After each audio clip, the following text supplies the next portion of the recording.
or at bettersports.com. Ladies and gentlemen, please take your seat. The show is about to begin. Presented by Backyard Fantasy. I'm your host, Simon. Joined as always by my wildly handsome co-host, John Luke Garofalo. Our friend Coop with us, aka Coop A.Fiasco.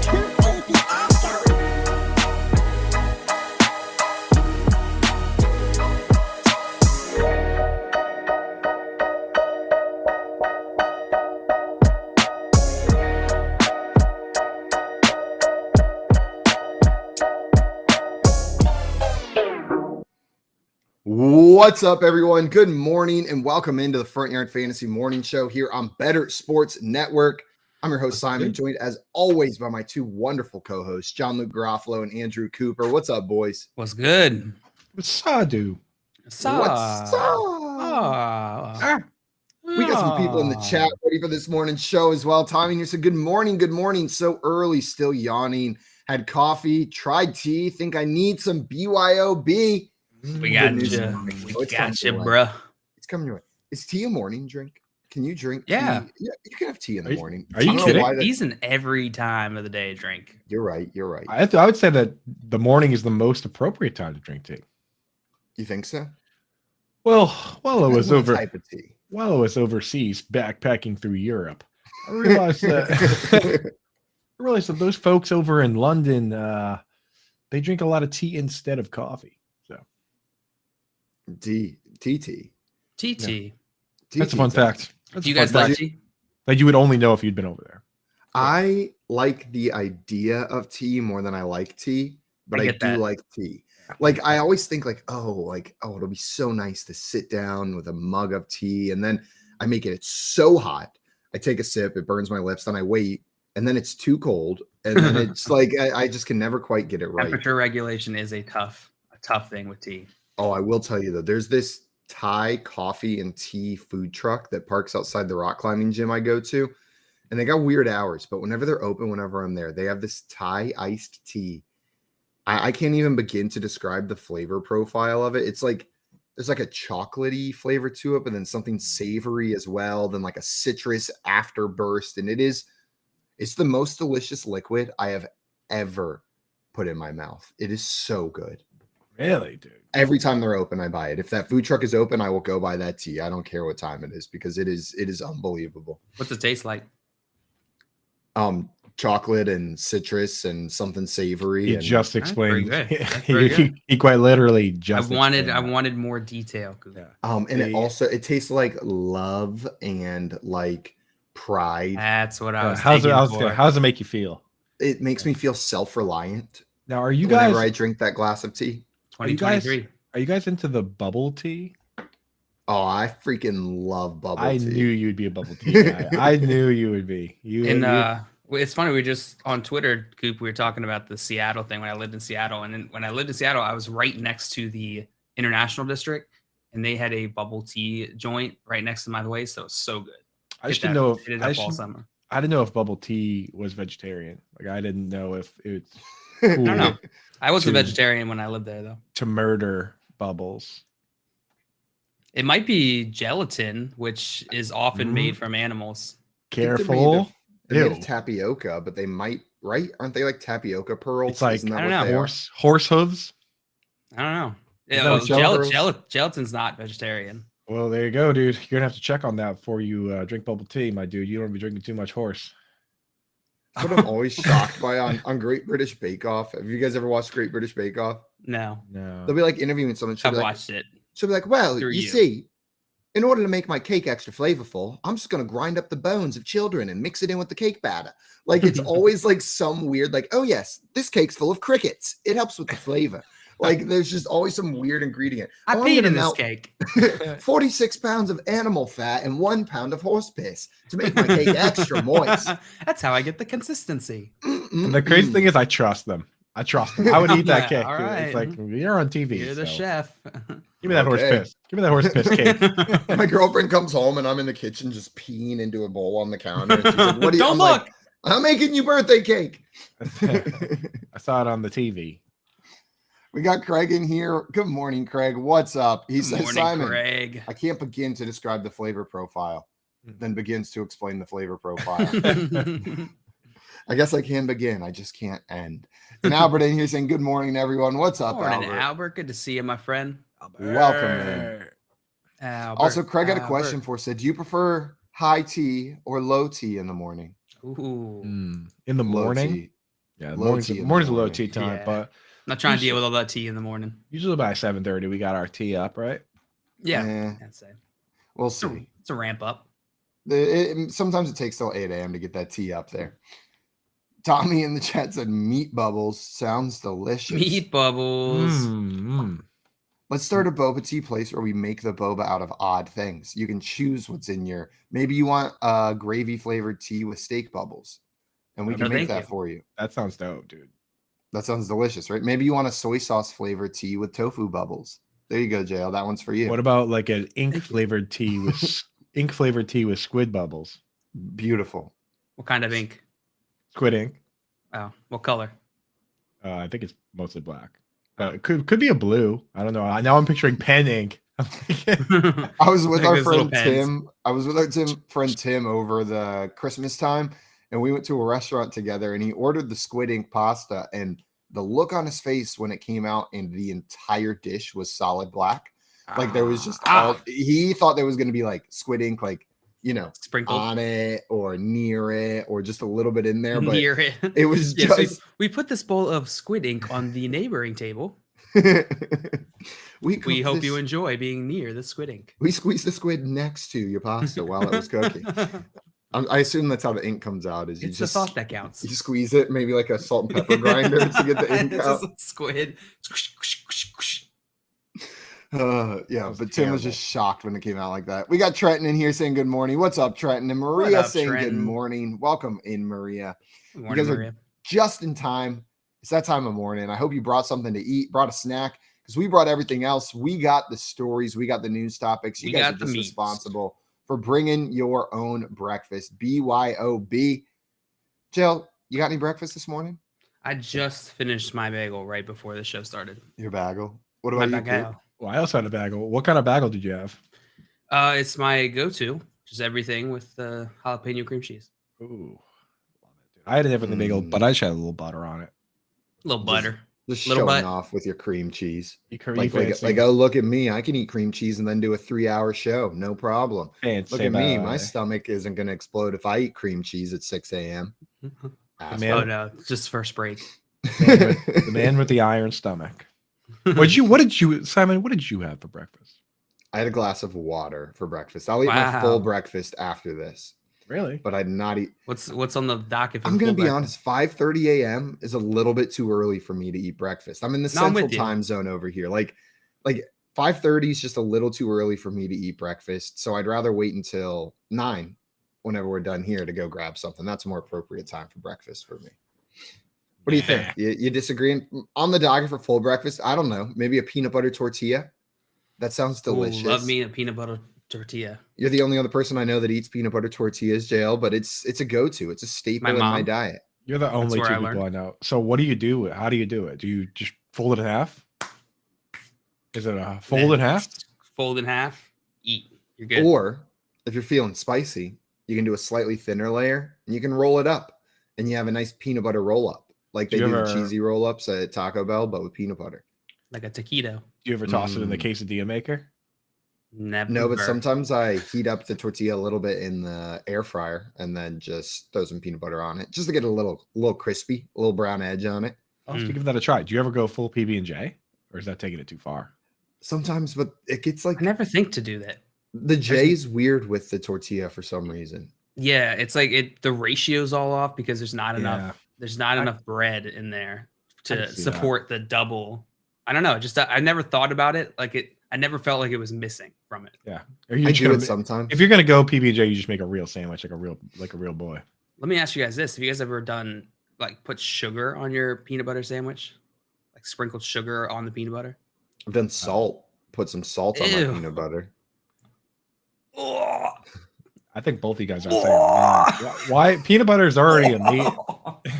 Peanut butter is already amazing and filled with calories. I don't think you need to put putting sugar or salt on there. Oh yeah, now that I think about it, it's probably very excessive, but that was something that I did growing up. So my mom taught me. Do you ever put pepper on it? No. Yeah, all the time. Cracked pepper. Me neither. You ever put ass on it? All the Just time. on your peanut butter and jelly sandwich? Yeah, me too. How do you think the peanut butter got on there? No, I'm not putting pepper on my peanut butter and jelly tortilla. But Craig's kids backing us up saying his kids love PB&J tortillas. Oh, Ooh, so he did the J in the tortilla. Interesting. He got the J in the tortilla. We need a picture, Craig. That's what's up. Guys, I wanted to kick us off today with a story that's not NFL related. We got plenty of NFL to talk about, but it is college football related. There was all sorts of hullabaloo whenever Deion Sanders went to Colorado and what he was saying there, what he was doing there, his practice of getting players there. Well, yesterday it came out, this is from Tom Bragg on Twitter, that Deion Sanders contacted a transfer yesterday who is already on campus at Marshall and tried to talk him into coming to Colorado, which is heavily against the rules in college football, not a little bit. And we know other schools are doing this as well, but usually a head coach will have like an assistant or a recruiter or someone who donates money to the school call the player and try to get them to transfer. Deion Sanders, head coach of the University of Colorado, called up a student already on another team on campus there already and tried to get him to transfer to Colorado. So what does that mean? Is he just going to be like fined? I don't know. I feel like he's got to get in trouble because I saw a thing that said that Jim Harbaugh got like violated some rules, and I was like, "Oh no!" And then I looked to see what he did. Did you guys hear what he actually did to violate? He bought a Diet Coke, right? Isn't that what it was? It was like two burgers and a Diet Coke. Like he bought these two kids hamburgers that were there. Like they were there for a recruiting visit, which is fine. And then it was lunchtime, so he bought them burgers. And then somehow the league found out about it. Benefits. Right. They're like, I don't know. I'm leaning. I'm leaning towards Michigan because they gave me burgers. Yeah. I was looking at the Reddit thread on the Deion Sanders one, and the top comment had me cracking up a little bit. What did it say? He did like a fake conversation between Deion Sanders and the player. It goes, Prime, where you at? Player, on Marshall's campus. Prime, where you at? Player, oh, never mind. I'm at home being neutral and totally not committed. Prime, that's what I thought. Next message. I'm coming. I'm coming. I'm coming home. I'm coming home. No, but Joe, your question is a good one. I think it's what we're waiting to find out. Like, what is going to happen? Because the past says that he should get in trouble, even though it didn't work. Just contacting the player is enough to get in trouble. But also, like, this is the kind of stuff he got away with when he was at JSU before he came here. Like, this is the kind of stuff that he was doing there, and they didn't pay attention. It's going to be different now that he's up at a P5 school. Is the NCAA going to stop turning a blind eye to this and letting Deion Sanders do it, or are they going to say something now? Counterpoint. It's Coach Prime. That's exactly the other point. That's a very real counterpoint, Coop. It really is. Coach Prime gets away with stuff. It happened in Tallahassee as well. There was a different set of rules for Deion Sanders. Like, what they should do, which in this instance seems completely reasonable. Like, can't they take away some, like, say you have 30 scholarships available? Can't they take away a couple of those scholarships? Like, isn't that the type? This would be the perfect instance for this type of punishment. You're trying to recruit guys. You got to do something to kind of punish them that hampers their recruiting. Take away a couple scholarships, right? Yeah. Honestly, I'd be fine with even like the NCAA acknowledging it and giving some sort of like warning and a fine to Coach Prime before they do it. It just, you got to acknowledge it. Know what I mean? You can't just let it fly by because it didn't play out. You got to acknowledge it, and there's got to be some sort of repercussions, because that's wild to call a student, head coach of a school, calling a student who's already enrolled and on campus to try to get them to switch. Love it. I am so excited to watch Colorado football this year, though. I'm still I'm glad they hired Coach Prime. I'm excited to see it. It's just more fun, dude. Deion Sanders is fun. He's fun. End of story. Like, I want more, like, not just former players, but former players that are just completely rambunctious. Like, this guy is, everything he says is like poetry. It's like listening to Muhammad Ali. You know what I mean? Like, I want Coach Primes. I want Coach Marshawn Lynch's. I want, I want Coach Prime speaks in quotes. Like everything he quotes, says, dude. he's ready for it to be quoted in a newspaper article. Exactly. It's like Harbaugh, dude. Like I want more of that, as much of that as possible. Give me Coach Antonio Brown. Like I want that's where I draw the line. Is at Coach That's where it Antonio ends. Brown. Coach, Mr. Big Coach. I want that. That's what I want, dude. I want to see Antonio Brown as a craziness. little league coach. That's what I want. I want like Pee Wee football coach Antonio Brown. You would ruin those children. Those poor umpires. Just did not ask for that. Ruin those kids, dude. Did you ever hear like about Antonio Brown's recruiting process himself? Like when he was like trying to go to college? No. It's some of the most ridiculous stuff, dude. Like he went to the same, his coach was this guy, Tyrone Hilton, famous because his son is T.Y. Hilton, who was Antonio Brown's high school teammate, right? And they were both being recruited, trying to go to different places. And like the recruits would show up, they have like these stories of like trying to meet with Antonio Brown, and like he wouldn't meet with them. And then they'd be like, "Where are you?" And he'd be like, "Come meet me over here." And he would just meet them on a street corner, and he wouldn't get off his bike to like talk to them, right? So then, like, he actually, it was a trike. yeah, he just showed. And just like what he leaning back on his big wheel. It's the big green machine. It's the one with the handlebars that go like this. You know what I'm talking about? Where you're just like steering like this. And whenever he pulls up, they see this big wheel screeching down the corner, and he hits the corner, does a full spin out, and he's like, "What's up, coach?" These guys are trying to give him a full ride to college. He's like, "What do you want?" Like, I'm busy. I already got a ride. Right. I already got a ride. Dude, on my trike, he like shines the mirror. Right. But Rings the bell. So then he realized like he actually does like need to find a school to go to college. And he just declares that he's going to Alcorn State. Right. And Alcorn State turns around and they're like, "Dude, you absolutely cannot come to our school. Like you need to have like real grades to come to the school." Right. So basically he can't get into any school, even though certain schools are actively trying to get him to figure out how to get there. Eventually a scout convinces him to go to this like fake school that doesn't even have classes on campus to get his grades up, like a junior college, right? So he basically goes to this fake school, gets his grades up. He gets into Florida International, which is the same school as T.Y. Hilton. Like he had to battle to go to the same school as his NFL caliber teammate whose dad was the coach. And he turns around and gets kicked out of that school before the season even starts. Oops. So finally and mercifully, he ends up going to Western Michigan. And the scout that got him to Western Michigan wasn't even a scout for Western Michigan. And it was the same dude that met him on the corner on his bike. That scout was literally just like, "You are so good at football. We need to find somewhere for you to play football.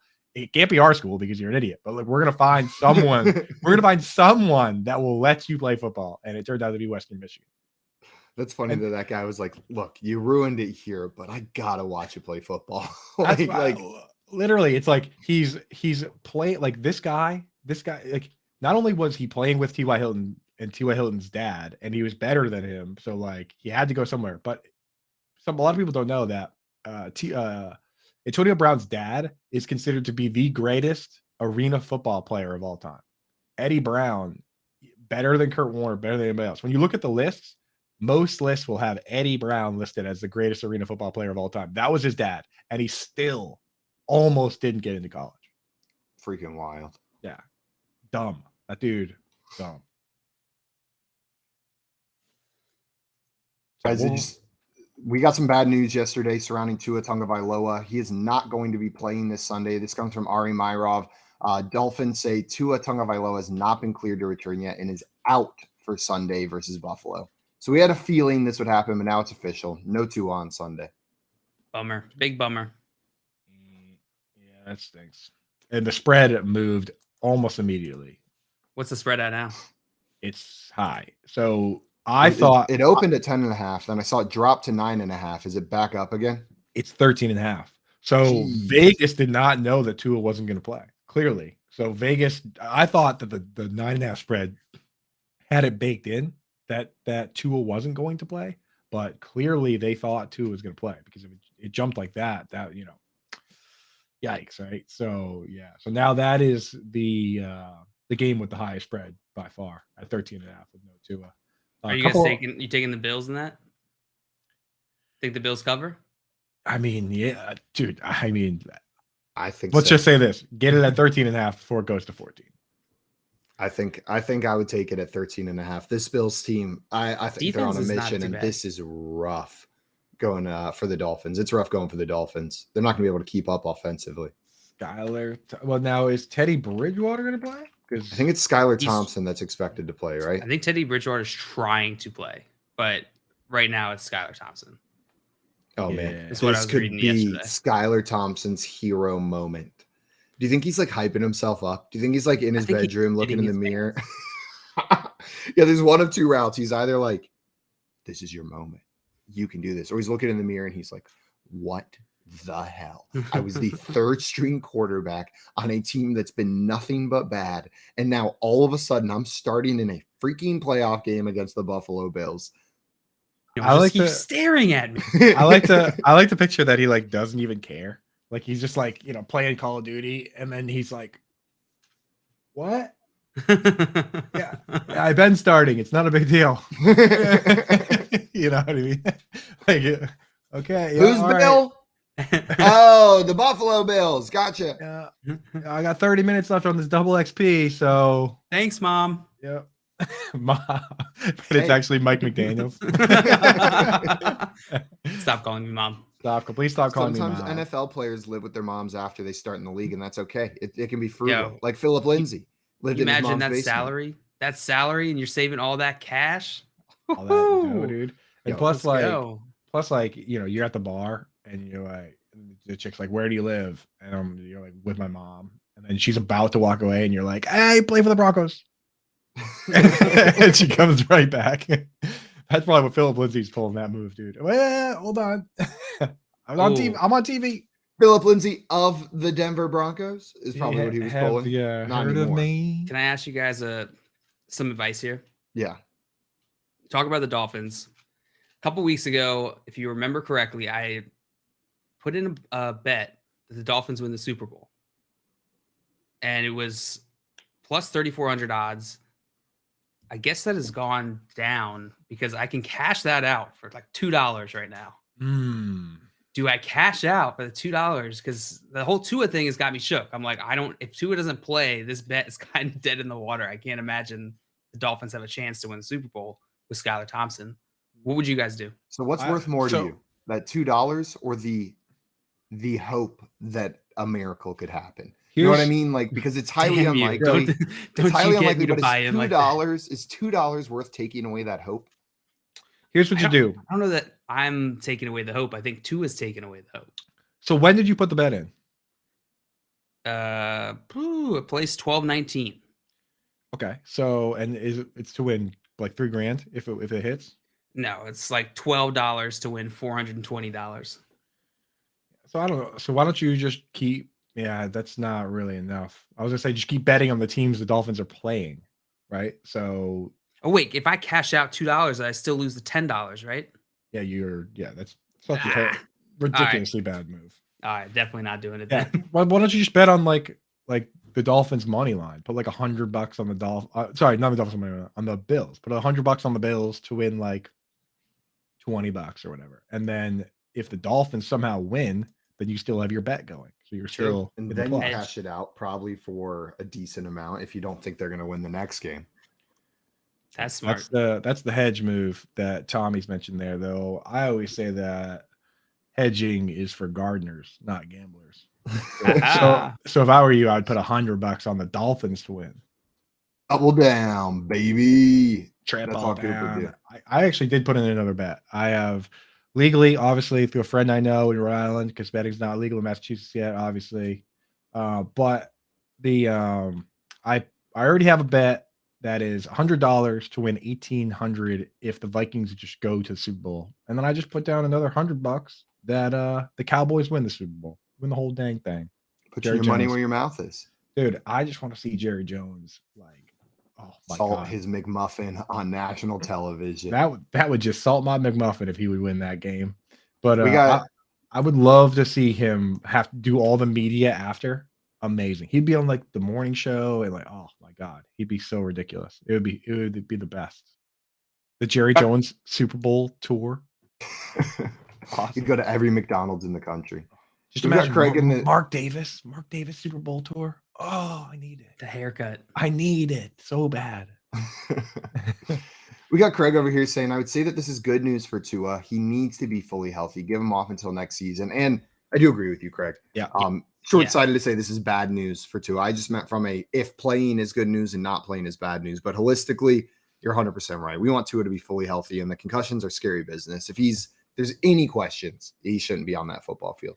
Yeah, we're just talking from the perspective of the team and their chances to win. Definitely think Tua should probably just sit this one out. Yeah, I really didn't like Mike McDaniel, and I know he probably didn't mean it. I like Mike McDaniel. I like to err on the side of in his favor. But when they asked him about like, he was like, "Oh, you got a lot of players hurt this week," and he was like, "Well, it's playoffs, so you got a lot of injuries, but you kind of just got to go YOLO." I didn't like that. I didn't like that comment because I felt like it put a little pressure on injured guys to play, especially Tua. Like to turn to a guy who had 3 concussions and say, "Hey, well, you only live once." That to me felt insensitive.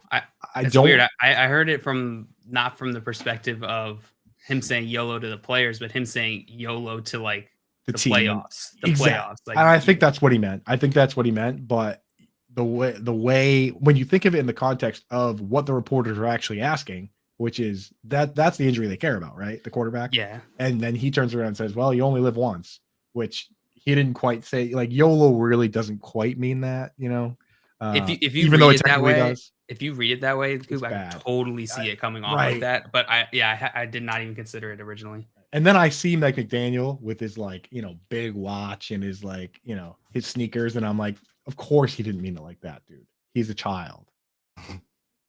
The innocence of Mike. Like, of course he didn't. Of course he wasn't reaching out to Tua saying, "Hey, by the way, you should play." He just text him at 2 a.m. He was just being himself, being like YOLO. You know what I mean? But still, you got to be careful with that stuff when you're a coach because people like me are going to look at it and say, "Did you just tell this guy with the concussions he needs to YOLO up and play this week?" Because I don't know that's a great message. YOLO up, boy. See, I want to talk about the phrase YOLO for a second because it is always, as someone whose biggest fear is death, and whenever I think about it, it freaks me out to no end. YOLO has the exact opposite effect on me that I think it's supposed to. Like, people are like, "I'm scared of skydiving, but YOLO." Like, for me, it's like I'm scared of death. YOLO. Like you only live once. Like, whoa, like slow down. Not like YOLO. It's a cautionary phrase. Exactly. YOLO seems cautionary, not like let's That's party. Hilarious. Why have I never thought about it that way? That's such a glass is half empty way to look at it. Let's go. And then we start using it that way. You're like, "Put your seatbelt on, YOLO." Like, that's such a dad. This is just dad. Oh my God, Simon, you just gonna be my started a dad move revolution. so bad. I'm gonna YOLO the heck out of my kids. Oh my God, amazing, dude. Yeah, YOLO the heck out of them. Oh man, they're not gonna be ready for it. Albert in here. I think we said hello to Albert, but Joey in here saying, "What's up, Albert? Welcome in. Good morning." And he said, "Holistically, nice vocab word, Simon. Good morning, chat." Thanks, Joey. Trying to use my word of the days from time to time here. Oh, what's our would you rather today, Simon? Okay, our would you rather today. Let's see. Let's peel off yesterday's. Before Would he you gets to rather that, oh, sorry. Go ahead. pass gas every time you have a serious conversation, or burp before every kiss? What's second pass gas? That is the polite way to say rip ass. Oh, rip ass. Rip ass or what? So you pass gas every time you have a serious conversation, or you burp before every kiss. Give me the burp one, dude. I'm already married. I already kind of do that. So, I was gonna say this is my life. Both of these. I kind of do both.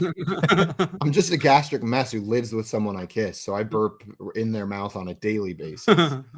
Very good. Yeah. Joey said already doing both. Next. Yeah. That is true. Charles P in the chat. Charles, what up, brother? He What says, up, "Good Charles? morning. Former South Carolina coach Muschamp told Jalen Hyatt from Emo, South Carolina to eat more peanut butter and didn't offer him a scholarship. How did that work out for him? Enjoy the show as always." So Jalen Hyatt for our Tennessee Volunteers. That's me and Charles P's team. I'm not sure if you guys have heard of them. Never heard of him. They're I've the heard of them. they're the premier orange team in the country. You guys Champ- have seen the video of Will Muschamp where like he's up at the whiteboard in the locker room and he's talking like normally, like pointing at stuff, and then all of a sudden, like out of nowhere, like a bomb went off. He just like attacks the chalkboard and like punches it onto the ground and starts screaming. Like every muscle in his body tenses up, and then it's just back to normal. Like it looks like he's just like going over a play. It's all normal, and then something just ticks him off, and he punches it as hard as he can, and then he's back to normal. He hates when that chalk doesn't have like the right ratio on it when it gets that little scratching sound. Oh, it just gets him. Yeah, I've seen Jalen Hyatt projected as a second round pick, mid-second round pick.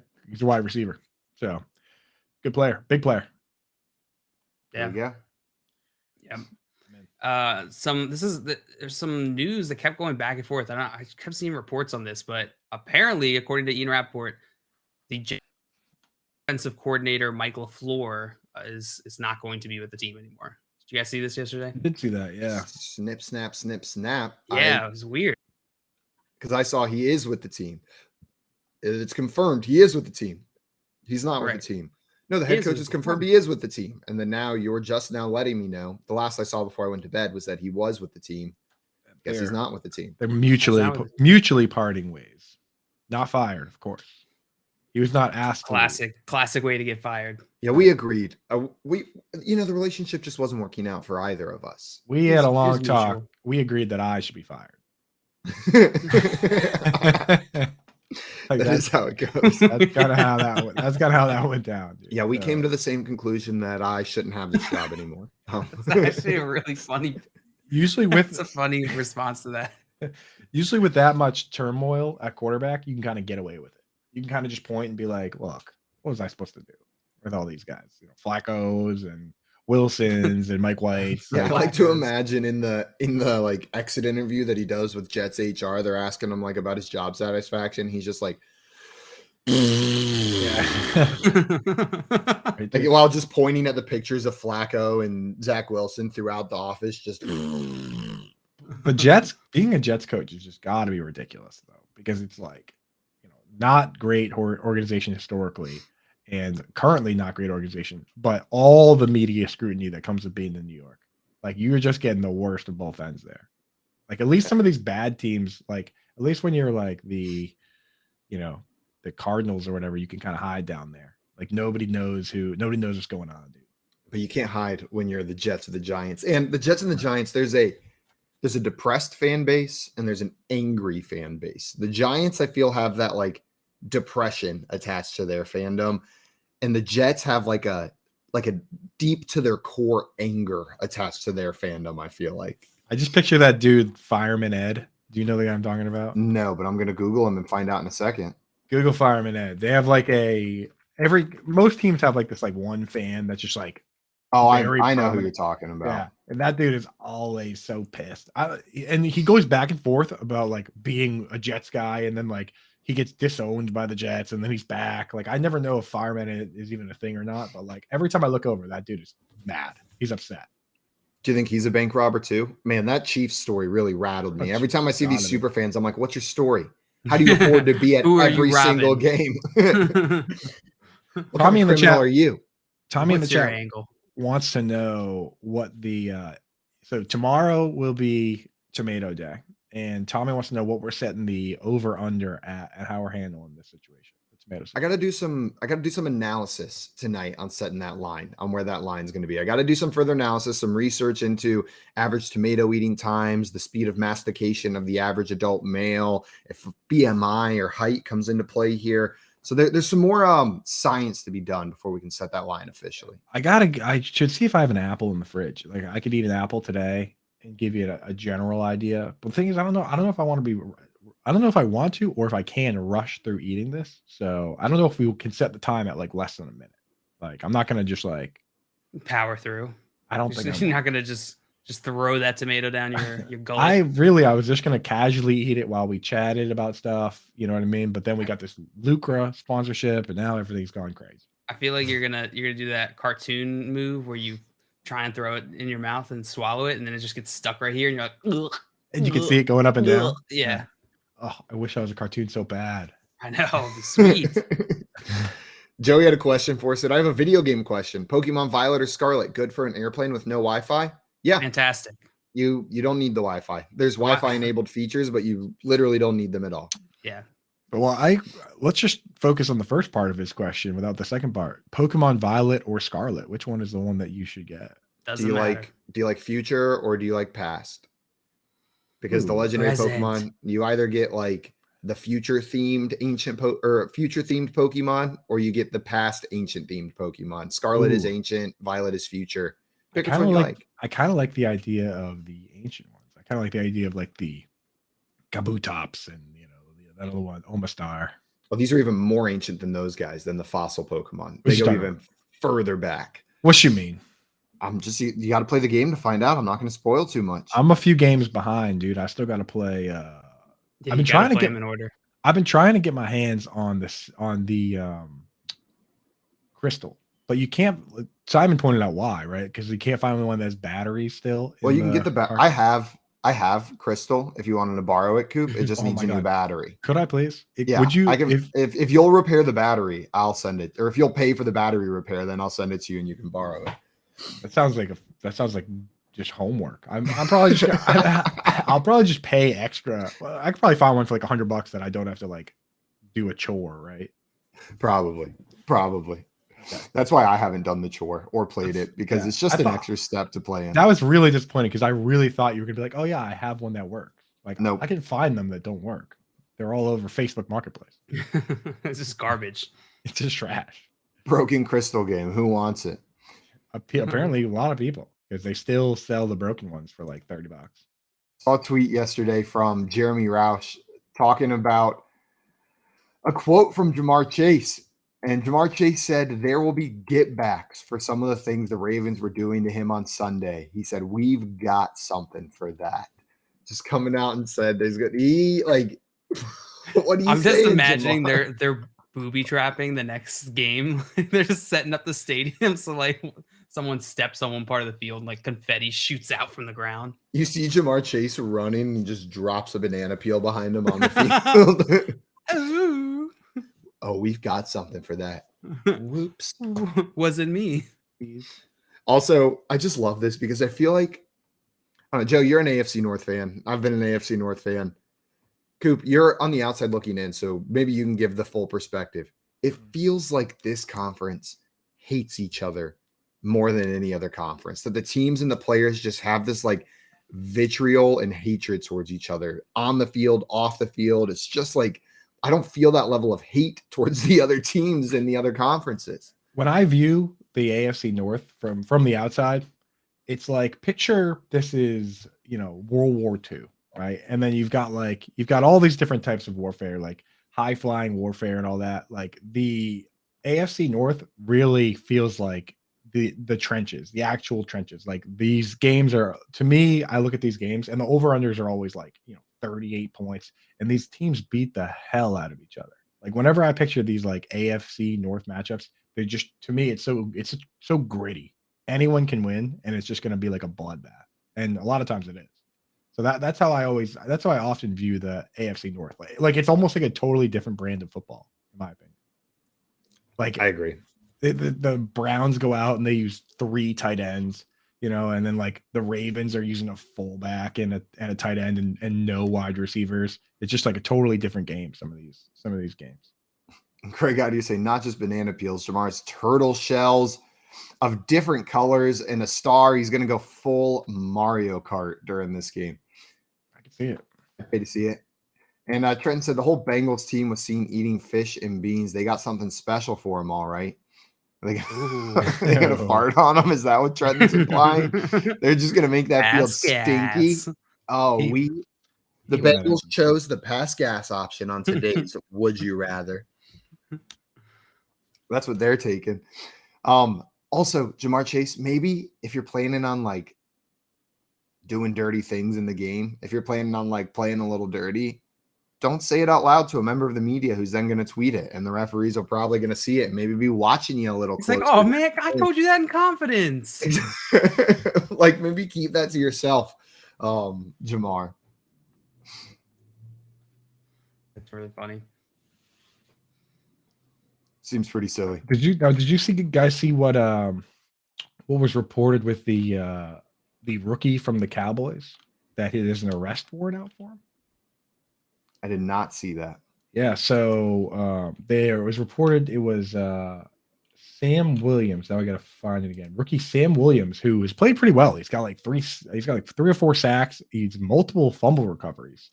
There's an arrest warrant out for him over a Corvette crash. Now the weird thing to me is that I actually heard that he had crashed his Corvette. He actually missed a game, and that was news from a while back. But now it's being reported that there's an arrest warrant out for him. I'm not sure. Maybe he left the scene or didn't handle it properly, but they're saying that there's a possibility that it could affect his availability for the game this week. Which, I mean, the guy plays meaningful snaps, so kind of weird situation, to be honest. That is weird. I have no idea. The only thing I can think of is that he left the scene, but I guess we really just got to wait for more information here. That would be a big blow to this Cowboys organization. Hey, Coop. All right, after you pick the Cowboys to go to the Super Bowl, win the Super Bowl, put $100 down. The wheels are falling off. Trenton said Brady called in a favor. Yeah.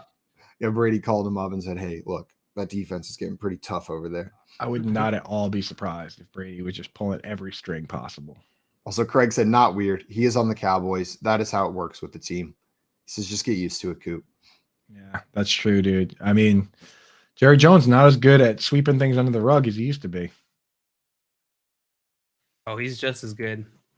Just throws a little poison in people's McMuffins, calls it a day. Classic poison McMuffin. Classic poison McMuffin. Woo-hoo. Not again. Not again. Also, Dustin in here. What's up, lads? What's up, Dustin? And he said, Moreau, you know, Girl Scout cookies come out today. Oh, yeah. I'm going to just drive until I see Girl Scout cookies selling at a grocery store. I see Girl Scouts. Hey, you. No, that's Girl Scout cookies, JL. Is what I'm going to drive until I see. I already have Girl Scout cookies.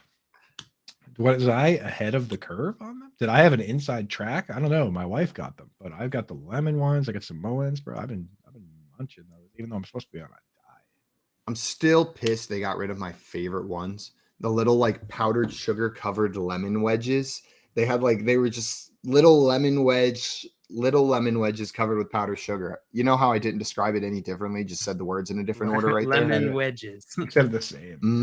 You know what's weird about that is that the Girl Scout cookies that I like that they got rid of are also lemon, but they're not the same ones. The ones that I liked the ones that were shaped like Oreos that were lemon. I still have this. No, they don't. They changed them to these lemonades that are just like a lemon thing with like some sort of like lemon Here's a Moreau, you know.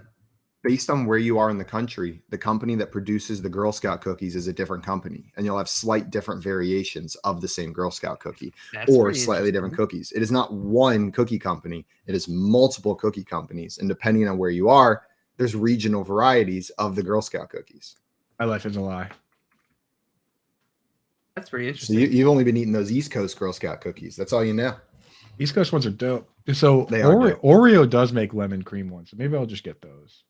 Also, Boy Scouts, we got to talk for a second. Girl Scouts sell cookies, like bomb-ass cookies, like a bunch of different kinds of cookies. It's iconic. And you're going to sell popcorn tins, not even like fun popcorn. You're just going to come around and be like, hey, would you like to buy an $80 metal bucket filled with popcorn? It'll make all the popcorn on the edges taste a little metallic, and no one really wants it as a gift. Like, they got to take a note. They got to take a note. They got to take a note from Pepsi, who just recently finally was like, all right, nobody likes Sierra Mist. We're getting killed out here.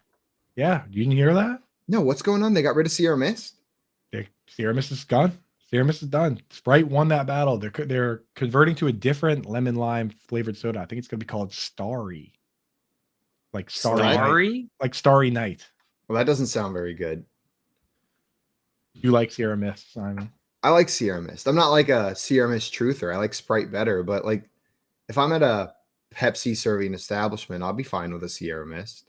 I'll tell you guys right now, Google it. The logo for Starry, pretty good. It's pretty good. It looks tasty. It is a pretty good logo. We'll see. I'll give it a chance. It looks like a logo that would be like a soda in a Netflix produced TV show, and that was the made up brand in said TV show. Which I usually want. Yeah. I'm like, Tommy what is said this? stocked up on Twinkies and Sierra Mist. That was my immediate reaction when you said Sierra Mist was gone. It's like, oh, I gotta go pick some up. JL, what's your favorite Girl Scout cookie? I'm gonna be honest, guys. I don't really get the craze that much. You don't get them? Girl Scout cookies are good. Like I like them, but I'm just not like a psycho about it. I'm just like a normal amount of that's a pretty good cookie. Me too. But so back to the question, which one do you like best? totally unrelated. Not Is gonna Tag Along work. the peanut butter one. They change the names all the time, dude. Well, I think Tag Along was my Well, favorite. there's 2 peanut butter ones, aren't there? I think they replaced the Tagalogs with the Dosey Dos. The Dosey peanut butter Dos is the sandwich one. cookies. That one's way better than Tag Along. Tag Along's like chocolate around it, and then peanut butter and then inside. The Dosey Dos, they got like the oatmeal cookies with the peanut butter in the middle. Yeah, that- I'm on their website right now, It's and dank. none of those are on here. What? Dosey Do is like a classic. I see Dosey Dos. they are right on now. there. I'm looking at it. Oh yeah, there are 2 different pages that say meet the cookies. Meet the cookies. Eat the cookie. I'm meeting them right now. I used to hate the Samoas or the caramel delights, depending on where you are. But now those are probably my favorite. I'm a sucker for some toasted They're coconut, so a little good, bit of a bro. caramel drizzle, heat them up in the microwave a little bit. And it looks like Maria and Trenton are both big fans of the Thin Mints. That's their favorite. Thin Mints. Classic. Yeah, Thin Mints like chalk. It's gotta be chalk. You I can't don't- argue with them. You can't argue. I'll eat them, but like I don't get the chocolate mint hype. Like some people like love mint chocolate chip cookie. They love Andy's mints. They love Thin Mints. They love York peppermint patties. My mom, huge York peppermint patty fan. I just like I don't get the hype. It's fine. I just don't want like toothpaste and chocolate together. Yeah, I don't know. I'm with you on that. I don't really love that either. That's not where I live. I can still get the Savannah Smile lemon wedge cookies. Those are the lemon wedge ones you like. Savannah Smiles, those are number one favorite. And Tommy said meeting your cookies a lot better than tossing your cookies. 100%. That means vomiting, right? That's a euphemism for vomiting. I sure hope so. We'll find out while I Urban Dictionary that, and then we'll be right back. Trenton in here saying, I don't like peppermint candies or patties, but loves that Thin Mint. Well, guys, we're going to keep this cookie talk going as long as you want. Coming up shortly, and answer whatever questions that you've got for us. We're also going to play some Fantasy Feud, give out some superlatives, play some vague descriptions, and then we've got some Dynasty trade values a little bit later today as well. Is Trade Daddy joining the show for that, JL? Trade Daddy is joining. Trade Yeah! Daddy. Oh, yeah. We got Trade Daddy coming up Baby, on I the show a got little bit you, later buddy. today Don't as you well. worry. You're listening to the Front Yard Fantasy Morning Show here on Better Sports Network. Corey, Nando, and friends, presented by Mayo Media on Better Sports Network. I'm convinced that Babe Ruth is a fictional character. Babe Ruth is not real. No, it's not. Babe Ruth is not real. We've been hoodwinked. We've been bamboozled. We've been led astray. We've been run amok. Keep going. Babe Ruth, I don't know the rest. Babe Ruth is a fictional character. I'm dead serious. Babe Ruth is a fictional character. Y'all are never going to get me to believe that Babe Ruth is real. Babe Ruth is like a baseball Santa Claus. I'm not buying it. After I saw those highlights last night of Babe Ruth, I'm like, there's no way you can tell me that Babe Ruth is a real person. Who do you know? There is nobody under the sound of my voice that has ever seen Babe Ruth play. I asked my pop, you ever seen Babe Ruth play? He's like, no. Nobody's ever seen Babe Ruth play. I mean, come on. I'm telling you, Babe Ruth is a fictional character. Even Babe Ruth baseball cards, it looked like it's drawn. Like, Babe Ruth is not real. Y'all trying to pull a fast one.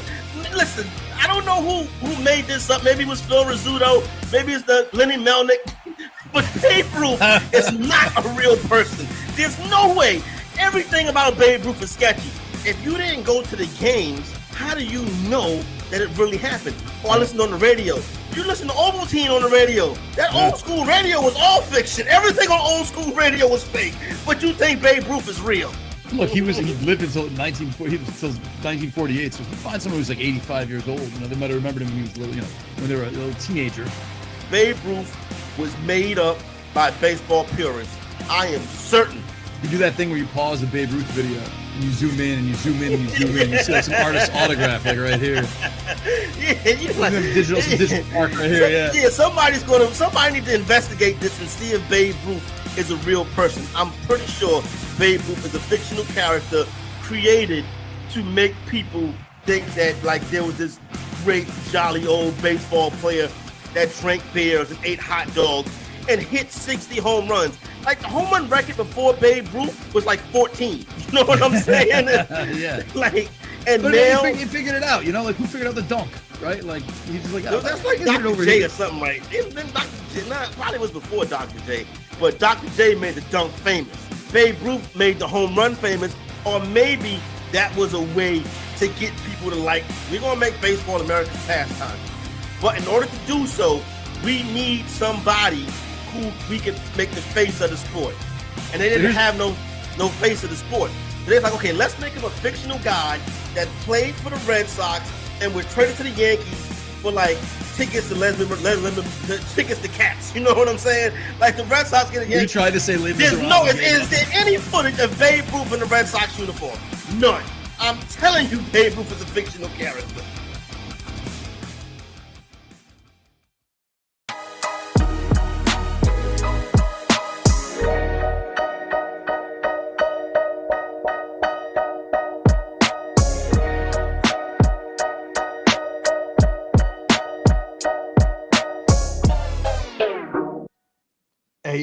Hey, what's up, everyone? Welcome back to the Front Yard Fantasy Morning Show here on Better Sports Network. We are about to get into some superlatives here. It's where we give away superlatives to players in the NFL. Think high school yearbook superlatives and beyond. We're each going to nominate a player, and then we will decide. Maybe you guys in the chat will help us decide which player is going to get it.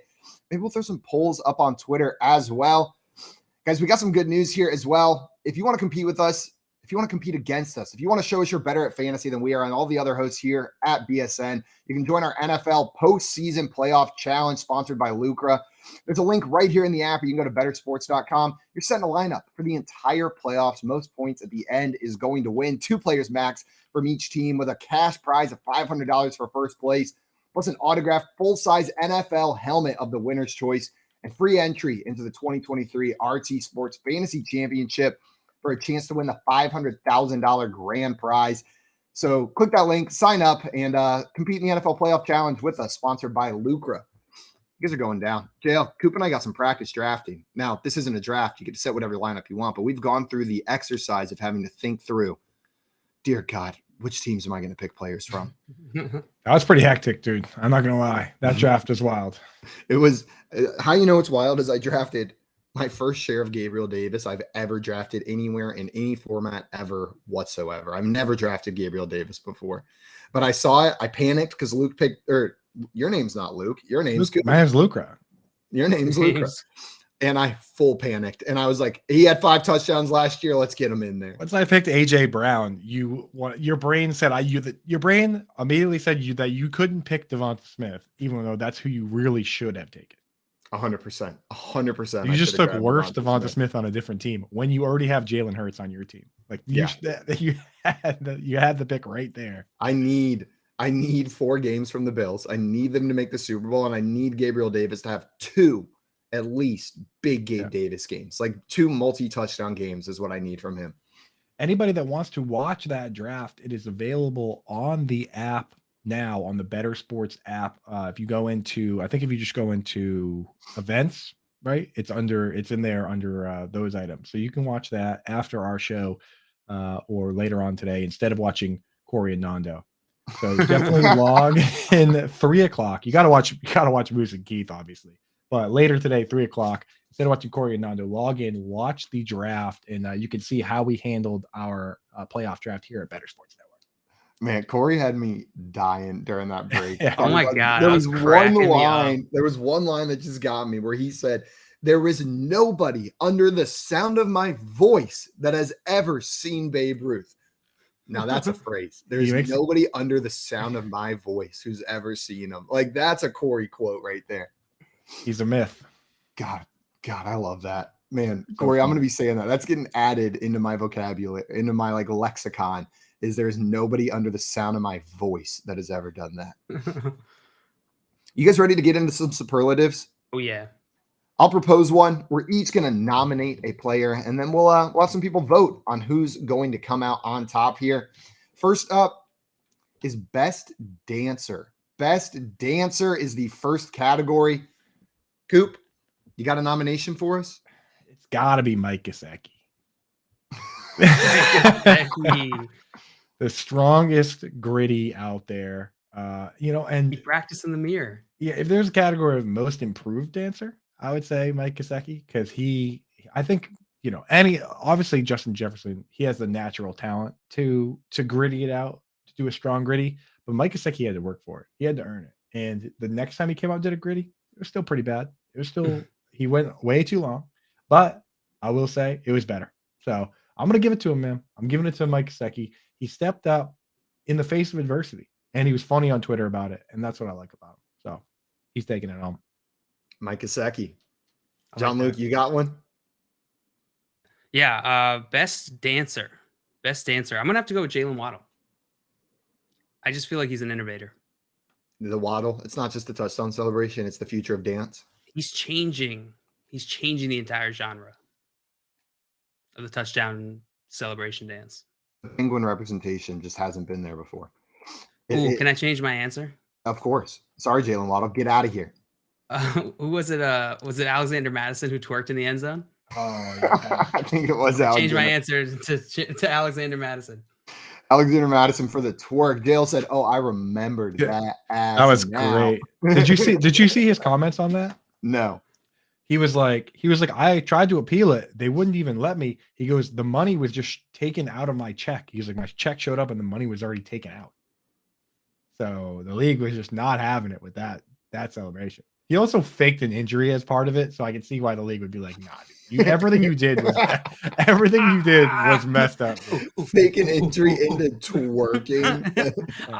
But he said he was inspired to do that by one of the women's Olympic soccer players for the U.S. did something similar, like a little fake handy twerk move, but he took it to another level. He went to the ground. That's awesome. So far we've got Alexander Madison, Mike Gesicki, and mine's based on heart. This is the best dancer because I think he believes he's the best dancer and he won't let anyone tell him otherwise. He may have lost his starting job, but Drew Lock is the best dancer in the NFL. Yeah. Drew Lock has unbelievable heart when it comes to the dance moves. He puts everything into it, even if he's sitting on the bench, even if he's thrown 3 picks, he's over there just rocking out on the sideline. Is he? I feel like I've never seen him. You've never seen Drew Lock dance? Just Google Drew Lock dancing. He knows pays for it. Do you put a Jeezy song on? Drew Lock. Big Jeezy. Drew Lock's going on the Jumbotron. Dude, he knows. There's at least one video of him where he clearly knows every single word to the Jeezy song. And he's going for it. On the sideline. You know what it is? Nothing held back. That song, he knows it. I can now remember it. I think it's that song, Put On For My City. He knows every single word to that song. I put on for my city. He gets after it, dude. Drew Lock's a great choice for that. You got to look it up. So we got Mike Gesicki, Alexander Madison, and Drew Lock as our nominations for this. Trenton in the chat. Do a poll in the chat. Waddle's a great choice. In the FYF chat, you can vote on this poll here. Give us let us know who you think wins. Best answer. And Jedi saying Jamal Williams got fined for 3 pelvic thrusts. Yeah, the pelvic thrust almost alone puts him in there. $1,000 for every thrust. Yeah, that's the Hingle McCringleberry, right? Tommy also in the chat picking Jamal Williams. Yeah. Jamal Williams is, I think, the chalk answer. I think so. But that's one move. You know what I mean? He's got so many other qualities. And Joey said J-Wall has a good gritty. Not surprised by that in the least. J-Wall, of course, has a good gritty. He sits at home and practices it. I know it. Without knowing that, I knew it. You knew it? Well, guys, we're going to move on to our next one. Our next one is least coordinated is our next superlative. So the least coordinated in the NFL. Just a reminder to the people playing here. It doesn't have to be players. Now, least coordinated, probably going to be a player, but it can be other people associated with the NFL. You can propose announcers or coaches or other people related to the NFL for your superlatives. I got one for this That's a then. great call out, Simon. Yeah. What's up, Coop? Who is it? I'll go first then. Least coordinated. The New England Patriots. They literally don't have coordinators. They don't have enough. Like, you go on their website right now, no one's listed as offensive coordinator. No one's listed as defensive coordinator. That's the least coordinated team in the league. They don't have them. That's a funny way to take coordinated. I'm glad you pointed that out, dude. Made my answer easy. Yeah, and I am going to go with the chalk on this one. I'm going to go with the scratch answer here. And Dustin's saying it in the chat. It's Daniel Jones. We watched that man on a breakaway touchdown run with nothing in his way, just trip and fall and eat it. Didn't make it in there. So I'm going with Daniel Jones as the least coordinated in the NFL. JL, so far we've got the New England Patriots and Daniel Jones. Who are you nominating as least coordinated? Least coordinated, man. This is tough. Least coordinated. I'm gonna go with Mike McDaniel. Mike McDaniel. Yeah, he doesn't scream coordination. He does scream running into things all the time. I feel like that's his vibe. Oh, sorry. My bad. Oh. He's the guy that like kind of hits you in the face plane as they're walking by. You can't be mad because there's like a puppy dog innocence to them whenever they turn aroing to apologize. Sorry, did I get you? That giant watch he wears is probably covered in scratches. Smashing it off things. I imagine he always has a little jelly right here next to his lips. Like whenever he's out in public, he just always has a little jelly ready to go. Or he's the kind of guy who's like running and he accidentally just like runs straight into the wall, but then just goes like, oh, and then keeps running. Like doesn't react too much. You see him and everyone's like, oh, is he okay? But before you can even ask if he's okay, he's gone. He's still moving. He's definitely the most one of us coach out there, right? One of us. Craig wants to know who is the best dancer and least coordinated of you three. So who's the best dancer? We'll start with that first. I'm not a good dancer. Never seen Coop dance. We'll have to. I don't know. We'll have to settle it at the. We'll have to settle it at the expo. But I'm telling you right now, I'm betting on me. If you're betting on you to be the best dancer, then I'm also betting on you to be the best dancer. I got some little pop and lock. I'll let you win. And then who's the least coordinated? Probably also me. which you'll see during the dance off. It's not a big. I'll tell you what. It's not about the moves. It's about the attitude. And Tommy said, "I'll bring the cardboard." Well, guys, for least coordinated, our nominations are Daniel Jones, the New England Patriots, and Mike McDaniel as the nominations here. By the way, on the last poll here for best dancer, Mike Gesicki is going to pull in 80% of the vote here. What? Wow. Yeah. Alexander Madison, 20%. Drew Lock, 0%. So this is now Cards Against Humanity, where you just got to come up with the funniest answer. Drew Lock, 0%, not a single vote for Drew. You guys got to go do some These kids are Googling. too young. They're too young. Just Simon. like every other superlative contest, it is about popularity. These kids are too young. These kids are too young to know how awesome Drew Lock is when that Jeezy goes on the speakers. The memes don't live for long, do they? The memes die. They move on to new memes. Don't let your memes. Don't let your memes just be dreams. Did you guys see the video of the House of Dragons cast accepting their Golden Globe for Best Drama? Nope. One of the girls in the show, I forget her name, but she was they didn't expect to win. For some background. Like it was a long shot. They were not expecting to bring home the win. So whenever they went up there, they didn't have most of the cast. There was just a couple of them there. Like it wasn't this huge ensemble cast on stage like sometimes there is at the Golden Globes when one of these like big ensemble shows wins, right? It's a pretty small group up there accepting the award. And one of the actresses just hammered. Not like a little bit, like where one of the other girls is holding her up and she's just like giggling to herself. And at one point she like points at the camera and then she just stands there with like her finger in her mouth like this for a little bit. And like someone's holding her up and nothing bad. Know what I mean? There's nothing she needs to like be embarrassed about the next day. She didn't make an ass of herself, but she was so happy and so wasted up on that stage. Just like was not expecting to have to go stand on stage in front of everybody and accept an award. It's pretty awesome. It was pretty awesome. That's the It was best, fun to dude. watch. Victor guys in here love it. saying best dancer is Odell. His Michael Jackson dance at the Super Bowl last year was the best, but unfortunately, he's not on a roster at the moment. Still eligible. We'll still count. You're still eligible. Anybody even slightly connected to the NFL. I mean, Coop, you could be eligible if I wanted to nominate you for one of these. I think that's fair, and I think that's smart. Our next category, guys, is most opinionated. So the most opinionated player in the NFL or related to the NFL. John Luke, you got a nomination for us in most opinionated? Most opinionated, I feel like it's got to be Daniel Jones. I feel like underneath all of that those Eli facial expressions, that dude's probably got just the strongest opinions about things. He's There's just no hiding other it. way. He's just hiding no other under way. a facade of. Yeah, He's it's just got to be Daniel Jones. The stare expression is to hide his extreme opinions. Exactly. Most opinionated Daniel Jones. I don't think I've ever even heard a single one of his opinions. I don't think I have either. My real answer is going to be Aaron Rodgers. Aaron Rodgers got to be That's of a good the one. most opinionated here. Yeah, that's a good one. I'm gonna go with. Let's see. I'm gonna go with Shannon Sharp. Yo, you stole mine, you son of a gun. That's who I was gonna go with. You piece of He poop. is on the show where, like, not only are you forced to have opinions, but it's in your benefit to have the most egregious and offensive opinions possible. Arguing with Skip Bayless, who is literally just a professional pot stirrer and the best. Nowadays, to be honest, like, now that I'm like, we do this and we do media and stuff, I have a newfound appreciation for those guys that can stir the pot and at least sound good doing it. Like, Skip Bayless, not my favorite, but I think my favorite professional pot stirrer is Stephen A. Smith. Stephen A. Smith is great. He's awesome. And he knows what he's doing. Like, he knows he's trying to get you riled up, but he does get me. He gets me fired up, man. And the way his cadence is amazing.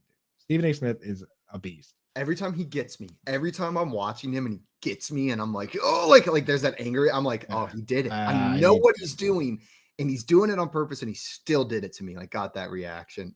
Yeah, so good, dude. Man, Shannon Sharp, beautiful. I can't nominate Skip Bayless now. I don't want him to win an award, is what it is right here. I think Shannon was the answer there. He's opinionated and gets it across right. Coop going with Shannon Sharp. Dale going with Aaron Rodgers.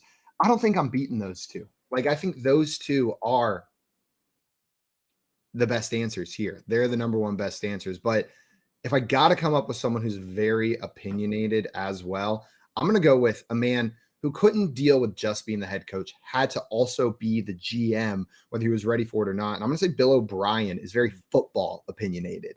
That dude does not want to be told what to do on the football field or with his team. So Bill O'Brien is my answer right here. That's a good one. His opinions pretty much tanked the franchise. Oh, fully. Yeah, Pretty cool. his opinions got the Texans into the bottom of the league like they are right now. So Dale said Aaron Rodgers. Coop said Shannon Sharp, and I said Bill O'Brien. There's a good one. Victor's got a good one in the chat. Cole Beasley. Yeah, that's a Maria good one. said Tom Brady. That's another one, 100%. And Trenton said Hill, Tyreek Hill. He lets his opinion. I think most wide receivers could probably just end up on this list. Yeah, there are a lot of divas out there. Opinionated. A lot. Elijah Moore. Tommy said Bill Belichick. No comment. The man has no opinion on anything. Just states Most fact. opinionated. Yeah, him versus Daniel Jones for the least opinionated. Oh man, those two debating anything. I think Daniel Jones would just stand there silently, breathing into the microphone with his mouth on it. That's literally exactly what Belichick does. He just like grunts and like snorts. They would both do that. It'd be grunt off. Belichick throws down a mean snort. Well, guys, the three nominated again: Aaron Rodgers from JL, Bill O'Brien from Simon, Shannon Sharp from Coop for most opinionated. We'll throw this in the chat. See what you guys think. Who's going to win that one? Do we have results for Bill least O'Brien with an E or an A? E, I'm confidently saying. It's E. And okay, So so Aaron me. Rodgers, Bill O'Brien, Shannon Sharp. Shannon Sharp, also with an E. Nice. At the end Yes, of the results of the last poll: who wins least coordinated? Daniel Jones wins 57% of the vote. New England, followed by New England Patriots, 42%, and 0% for Mike McDaniel. Daniel Jones, man. Yeah, I'm gonna be honest, that one was a stretch. face trip. Fully expected. Wait, that who one won? not to. I completely Daniel, forgot the list. Daniel Jones, dude. Daniel Jones, which is a great pick. Got it. We got it. Up next, guys, we have most likely to become a professional athlete as our next superlative. So most likely to become a professional athlete. I'm going to go first Could here. be any of them. I mean, yeah, the door is wide up. Most likely to become a professional athlete. I got the first pick here, and I'm going to go with Aaron Donald. I think from the time that man was a boy, when he came out of the womb with the size of that human, they had to know he was going to be a professional athlete. Like, he won most likely to be a professional athlete in the birthing room or whatever that's called at a hospital, the maternity ward. Isn't that what it's called? I think Aaron Donald has got to be the player that his whole life you just knew this dude was going to make it. Yeah, he's a force, an animal. I'm going with Aaron Donald. JL or Coop, you guys got an answer? I got one. Go for it. I've got a guy most likely to become a professional athlete. I think he has a long-term career waiting for him, and soon enough he's going to be in a position to take that, and that is Kyler Murray. I think that he is going to be one of the better shortstops for the Oakland A's when he's ready. His coach is already fired. The rating's already on the wall. So as soon as he's ready to start his career in sports, I think that will start soon in baseball. Kyler Nice. Murray, most likely to be a Kyler Murray. professional athlete. John Luke, you got one for us? Yeah, I'm gonna go with Hunter Renfrow. Hunter Renfrow is definitely the most like professional athlete here. I think if it wasn't NFL, it'd probably be pool or maybe bowling Or the NBA. Weightlifting. Or the NBA. He would. He'd be like Joe Engels. Like, no matter what, yeah, he'd be like Dustin Pedroia. Like, that's I that's just Hunter like Renfrow. the way Hunter Renfrow plays football. I fully believe if he had dedicated his life to basketball from a young age, he'd be in the NBA. Like, I just feel like that guy would be the guy. He just made it. Like, why can I see him in like the basketball like tank jersey with the white t-shirt underneath? He always wears the t-shirt. It's always a t-shirt underneath it. Passing like a really nice form bounce pass, like from chest down. His form is perfect. It's Yeah. always bounce pass. Follow passes. Follow through like this. Crisp. He's 5'10", but he's got more rebounds than anybody in the league because he's disciplined. He's waiting for it every time. There's not a rebound he's not boxing out for. A typical line of his would be like 4 points, 15 assists, 9 steals. Like, that would be the Hunter Renfrow game for sure. The, like, center on his teams like picks him up by the hips and brings him up to the hoop. Never got a foul. Dunk it. Yeah. I mean, he doesn't usually shoot threes, but every once in a while, if you leave him open out there, he's just gonna pull up and drain one. Pull up and drain one. And then he'll say sorry. He'll be like, sorry. Oh my god. That's just I was sitting like front row at a Clemson basketball game, and there was a player. It was a player I had class with, Sidi Jate. He's 6'10", just this huge beast of a basketball player. And he got out there, and he's not the guy on the team that shoots threes. Like, they did not want him shooting threes. The 6'10" guy on the outside, but he pulls up, drains a three, pulls up, makes another three. Coach calls a timeout, pulls him off the court, and I hear the coach say, "Good job. Never do that again." Never do that again. Benched him for making 2 threes in that game. The crazy thing about those guys, like even the big guys, when you watch them in warmups, they can hit like 10 threes in a row. Like, those guys open. Oh yeah, like it's just a matter of like they're just better people to shoot those shots. It's crazy how good those guys are at basketball. Did you guys see the what team was it? I'm blanking right now. I think it was the Heat the other night. Might have been yesterday, might have been 2 days ago. They went 40 for 40 from the free throw line. 40 for 40, 100% on That's 40 wild. free throws during an NBA game. That's absurd, man. Nuts. That's an absurd statistic. While those guys are gassed, running around full speed, you just got punched in the face by another dude who weighs 280 pounds, and then you still just hitting free throws, no problem. Not a chance, dude. Well, for most likely to become a professional athlete, we've got Aaron Donald, Kyler Murray, and Hunter Renfrow as our nominees. We'll throw that one in the chat for you. John Luke, do we have a winner of the most opinionated poll? We do. Aaron Rodgers is going to pull this one home with 80% of the vote, followed by Shannon Sharp with 20%.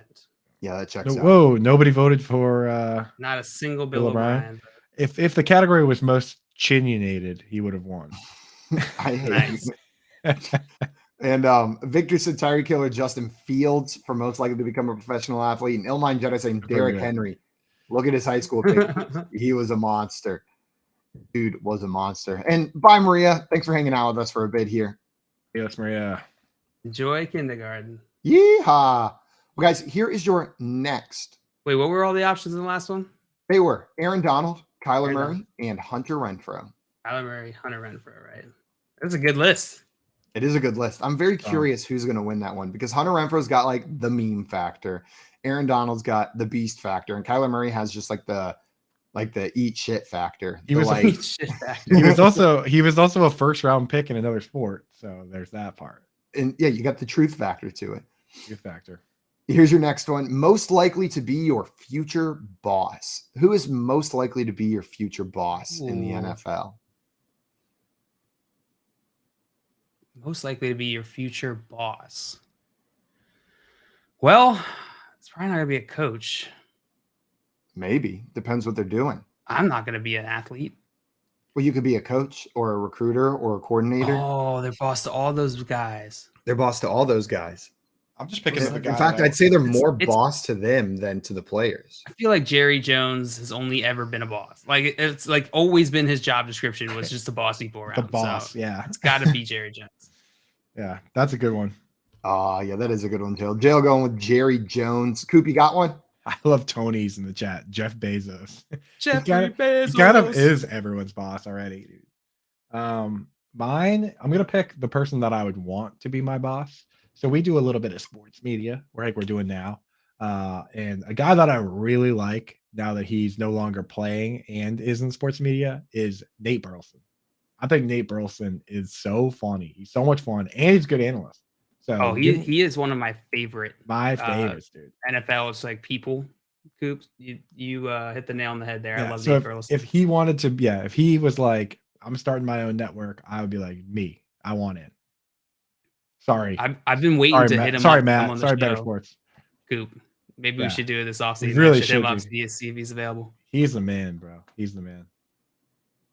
And for mine, I'm going to go with Alberto Riveron as my answer for most likely to be my boss. Alberto Riveron? Yeah, he is a He's former the head- football official, and he is the senior vice president of officiating of the National Football League. And maybe I'll be an NFL official, I like and he'll be that, my dude. boss. So I'm going to go with Alberto Riveron as my answer. And So I'm you're going Ed to Hockley.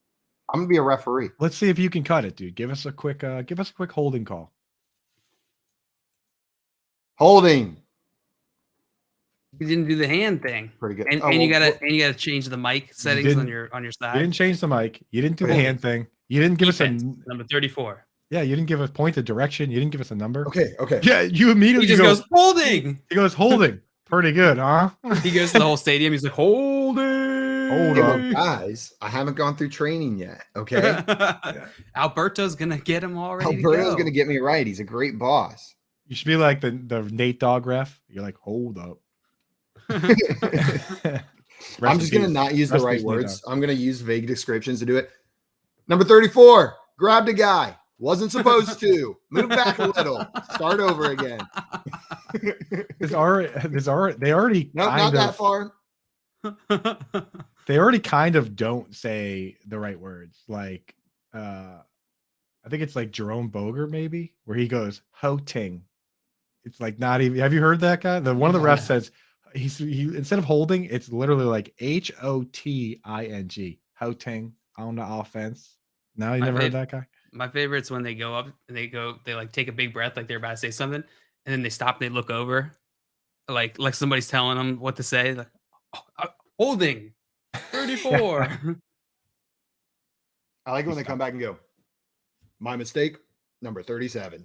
Like whenever they're man enough to admit it in the moment. But they always seem a little ashamed that they messed up the number. Like that was their moment, and then they messed it up, and they're like, they crawl back with their tail between their legs.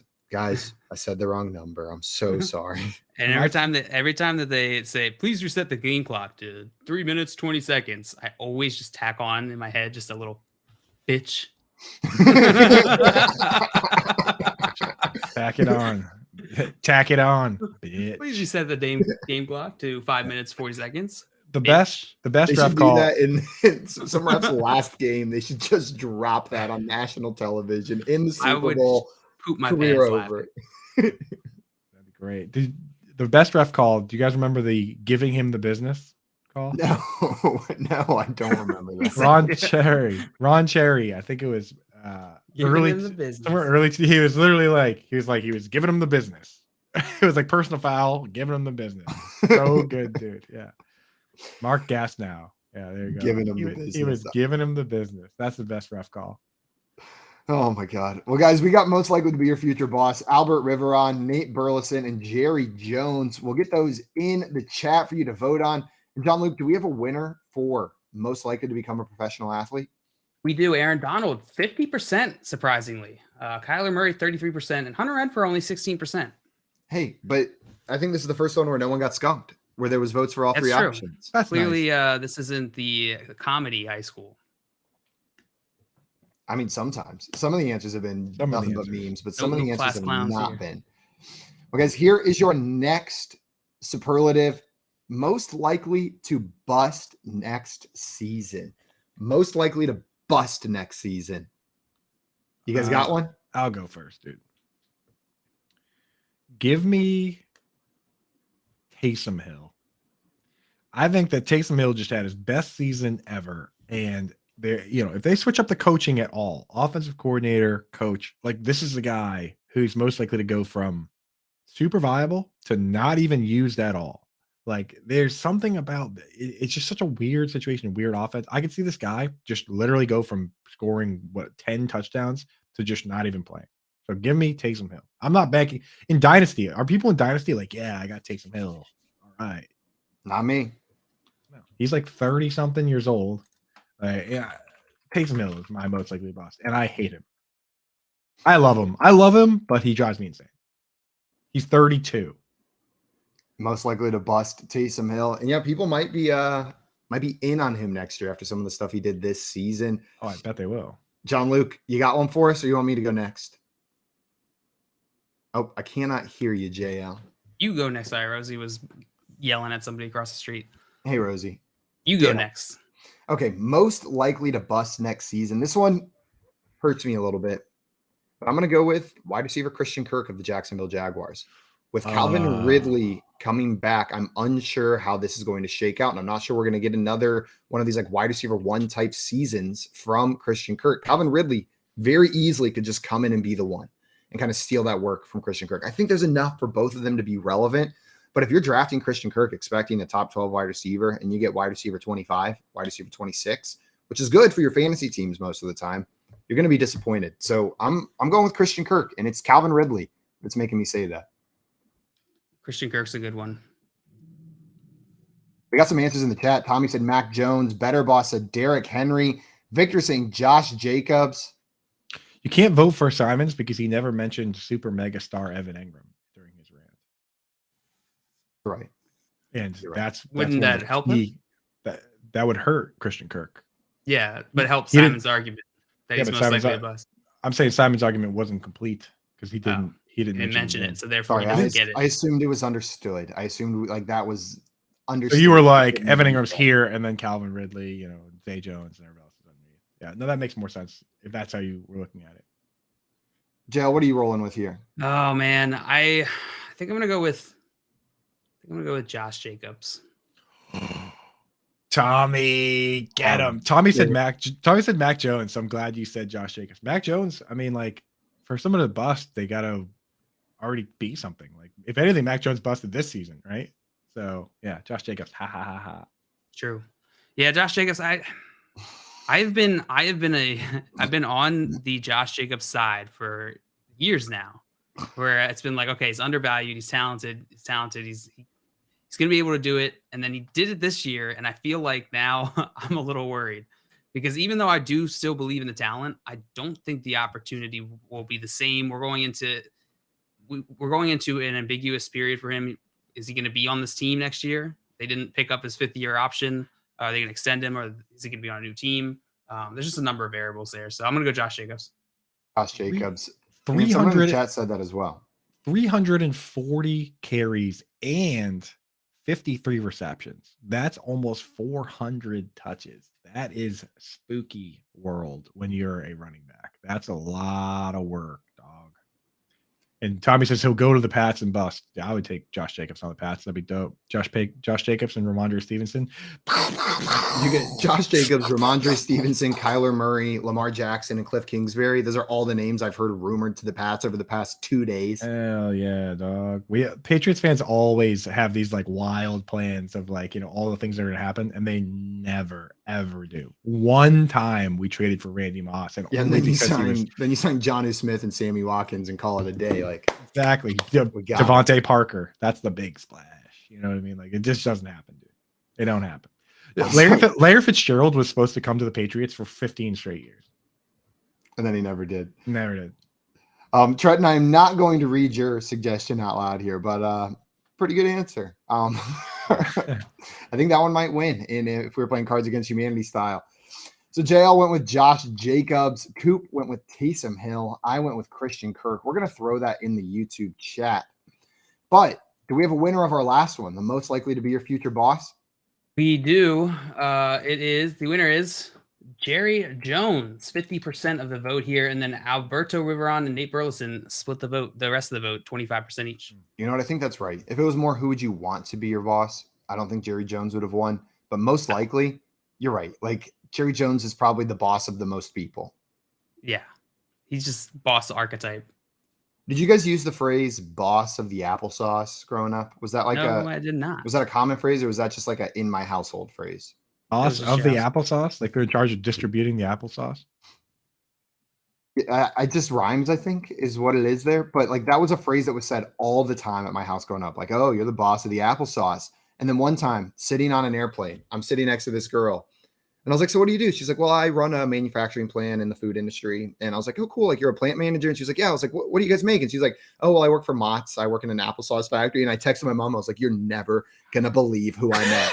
And she was like, who? I was like, I met the boss of the applesauce. She's sitting next to me on the airplane.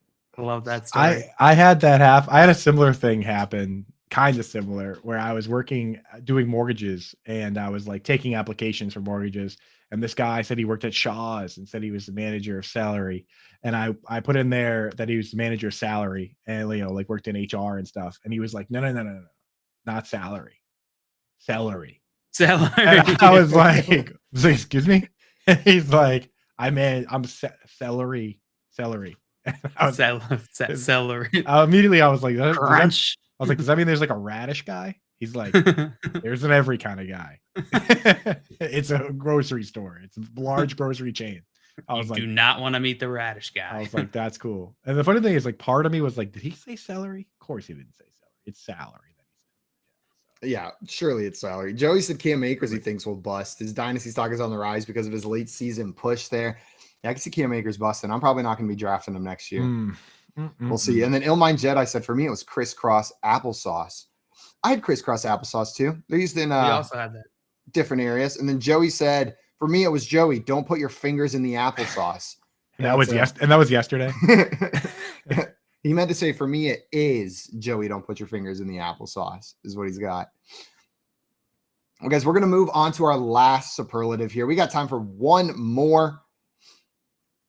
And the last one we're going to do is most likely to become president. Most likely to become president is where we're rolling here. I got my answer. If you guys don't mind me going first on this one. I have mine as well. I'm going to go with a man that every time he speaks, I listen.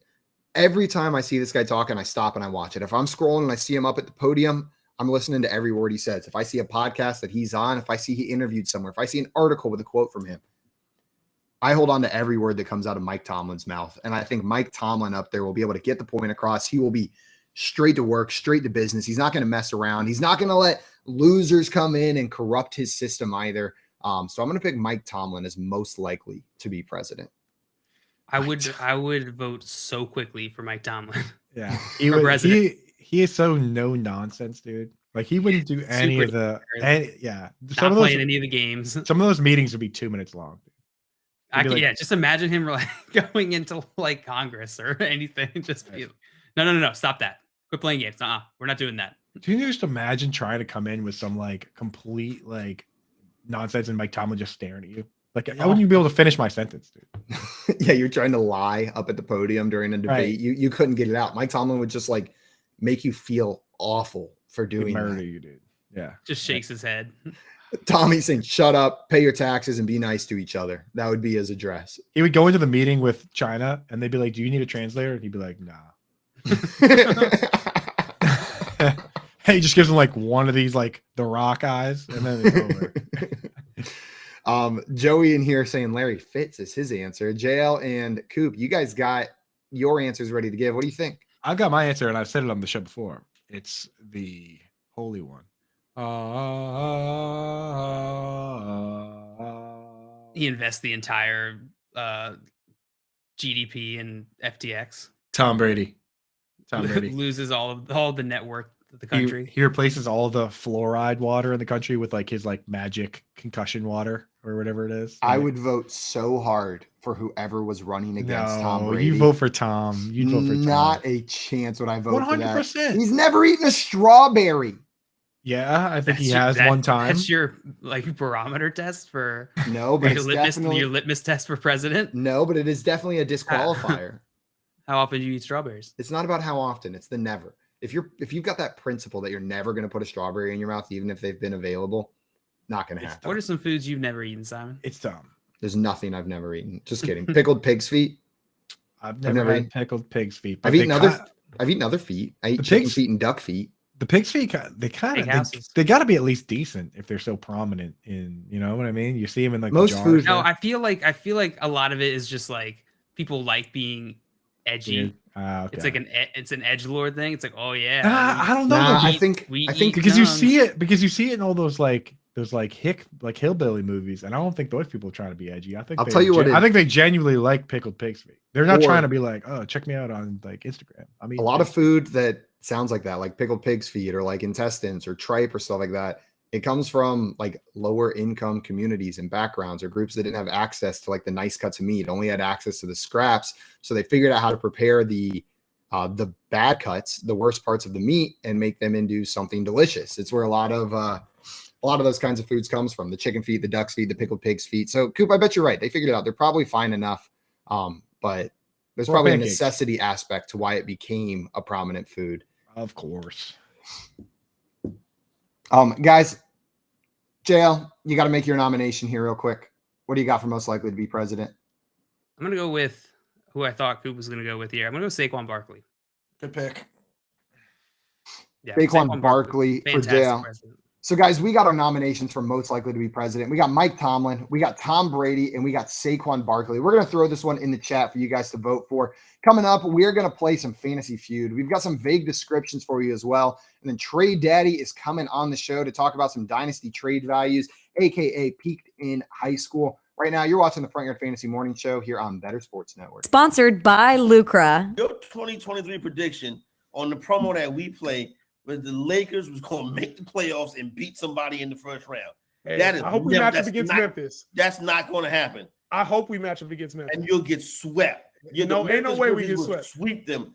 The Memphis Grizzlies would be swept. They would be laughing at them. If the Grizzlies if the Lakers make the playoffs with AD healthy, Westbrook off the bench, and LeBron, everybody's healthy, they will beat the Memphis Grizzlies 100%. We will be on Lucra betting on that game right 100%. Now. All right, Better Sports Network is sponsored by Lucra. Lucra is redefining friendly competition. Compete in the games you play and the sports you watch with Lucra. Download the Lucra app right now to create a contest and bet against your friends in as little as 15 seconds. Use the promo code BSM when you sign up to receive a free $5 to play with. Winning is fun, and beating your friends is even better.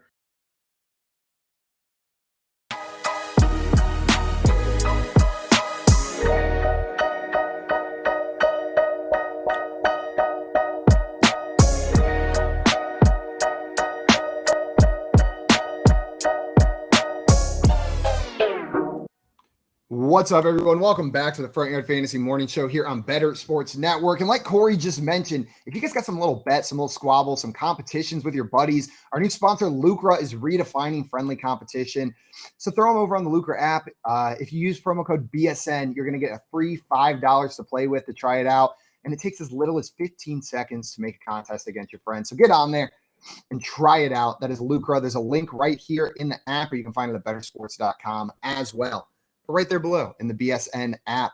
Guys, we're about to get into a game of Fantasy Feud. Fantasy Feud is what we're about to play. Also, before we do that, though, we had some other nominations for president come in the chat. Joey said Jay Cutler for president. Illmind Jedi said Gronk or Marshawn Lynch for president.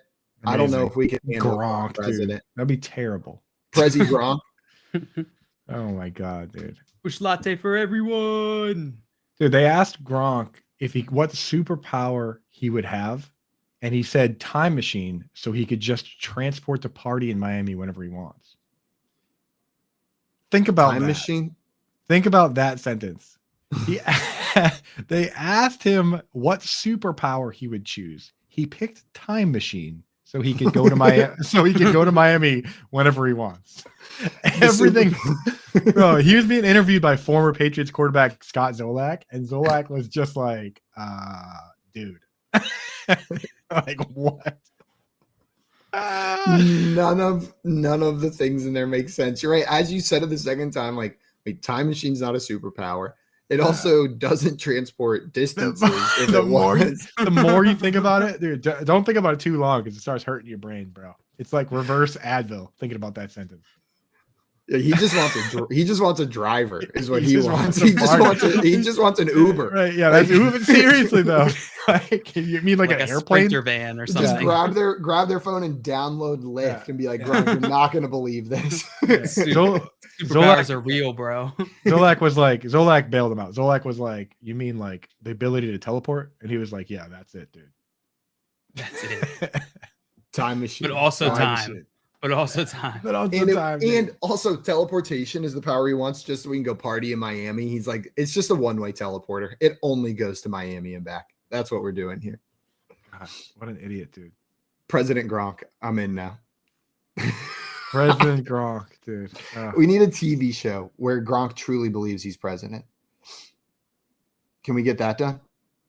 Oh, yeah. Keith, it's like get on Truman it. Show. That's what I want. Well, guys, we're going to get into some Fantasy Feud. This is the game where a prompt is provided to our contestants, something along the lines of name the top 7 players in rushing touchdowns this season. The 2 contestants playing are going to buzz in if they think they know the top answer, give their answer. If they are right, it is the top answer. They will get to choose whether they want to pass or play. Play and get them all. You're going to earn all the points for that round. But if you pass your opponent, they will have to choose to play. Now, if you're the one playing, you can get up to 3 strikes before it goes on to the next person, at which point they will have the opportunity to steal. Get any name left that your opponent did not get, and you're going to steal all of those points. We'll go like this for a couple rounds until we run out of time. The rest of those points is our Fantasy Feud winner. You guys ready? Let's go. Let's do it. All right, Simon, you are playing today. I know. I'm a little nervous. I don't know if I've ever played this. You play Feud you've played on our other shows, but not here, I don't think. So let's go into the first one here. We should pick randomly who should. No, it doesn't matter who goes first, right? We're going to buzz in. Buzz in, that's right. All right, the first category here, your first round. Here is the category. Top 6 highest scoring non-PPR fantasy points. I'm sorry. So top 6 players with the highest scoring non-PPR fantasy points in a season. Simon. All time. Simon. Yep. Yes. All time. Wow. LaDainian Tomlinson. LaDainian Tomlinson is number 1 on this list, 425.1 fantasy points in 2006. So Simon, well done. You get to choose whether you want to pass or play here. I'm going to play. And can I ask a follow-up question now? Sure. Is this non-quarterbacks or is this all positions? All positions. All positions. Including quarterback? Because the non-PPR made me think that way. Okay. So then where I'm going to go next is Peyton Manning. Peyton Manning is number 4 on this list. 2013 Peyton Manning. 2013, 410 fantasy points. Simon, well done. That is correct. Now, I think there's going to be other quarterbacks on this list. I'm just trying to figure out There's which gonna be ones. a lot of quarterbacks. But I also think there may be one more non-quarterback on this list. Another quarterback. I'm going to go with Patrick Mahomes with his crazy touchdown season. Patrick Mahomes is number 2 on this list, 417.1 in 2018. Where was what? Manning? I thought he was 2. He was 4. 4. I'm going to go with Lamar Jackson. Lamar Jackson's number 3, 415.7 fantasy points in 2019. How many names am I trying to get? 6. 6, and I've So got 4. You got the top 4. You need 5 and 6. Kind of whacked that there's quarterbacks in here. Just saying. Cooper Kupp. Right. Cooper Kupp is incorrect. Bonk. Ah, Damn. Nope. Do we know where he is on the list? No, we don't know. We don't know. I did not Okay. track it. Another quarterback that could be on here. Let's go with Cam Newton from his MVP year. Cam Newton is not on this list. wow. Bonk. Really? 36. He had 36 touchdown passes and like 12 rushing touchdowns. He's not Yeah, I'm on a the little bit list. surprised by that. I'm a little bit surprised. That's Let's go with crazy. That's crazy. let's go with Michael Vick as my last answer. Michael Vick is incorrect. Yeah, Bonk. that's why I said my last answer, because I knew it was going to be another bonk. So there's All 2 right, Mr. left I Wack. left for Yeah. Coop. I have 2. So I have 2 guesses. One's a running back and one's a quarterback. I gotta go with the quarterback here. So since we're already done, like it doesn't go back to Simon, right? No.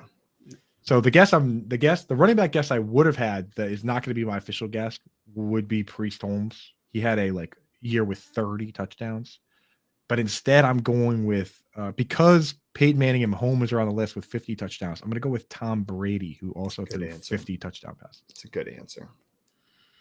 This is a good answer. Tom Brady is incorrect, Coop. Mm. The next 2 on the list were Josh Allen, who was number 5. He's 402.6 in 2021. And Good Aaron Rodgers was number 6, Rodgers. 397.4 in 2011. 2011, he was the MVP, and it was crazy. So that 2011 season was so crazy because Rodgers was the MVP, but 2 other guys had seasons that would have been the MVP like any other year.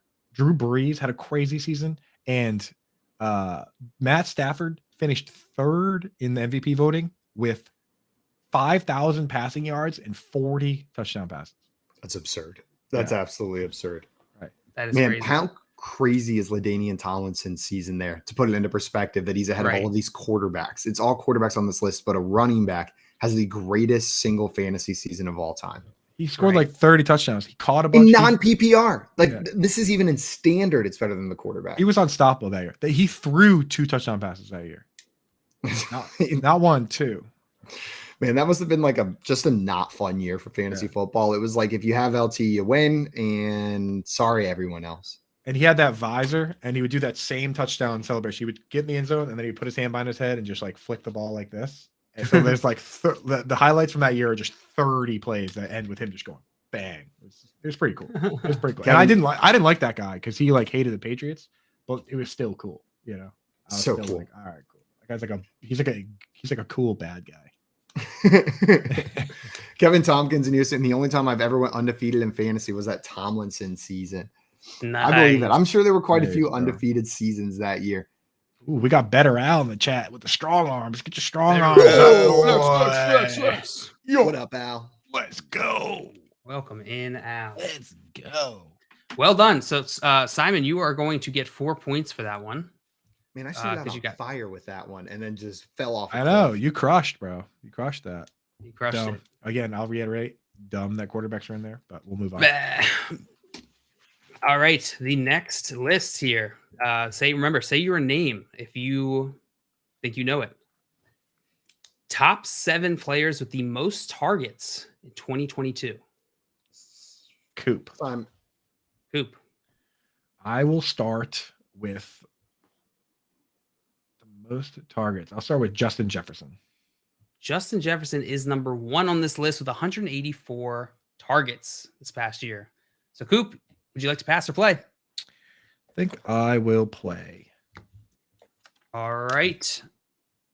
Your reminder, you're guessing the top 7 in this one. Yeah, I don't know if I'm able to get this, but I like to play because it's fun. Justin Jefferson is my first guess. My second guess will be Tyreek Hill. Tyreek Hill is number 3 on this list with 170 targets. Then I will guess Devontae Adams. Devontae Adams is number 2 with 180. And friendly reminder, play along in the chat. If this is your first time with us, hanging with us, joining us to play some games, play in the chat. Throw your answers in there. Hang out with us. Okay. After him, I will guess. Go with Amon-Ra St. Brown. Amon-Ra St. Brown, man you disparaged coming into the season, is not on this list. Good. Well, thanks for taking that one from me. I would have guessed it.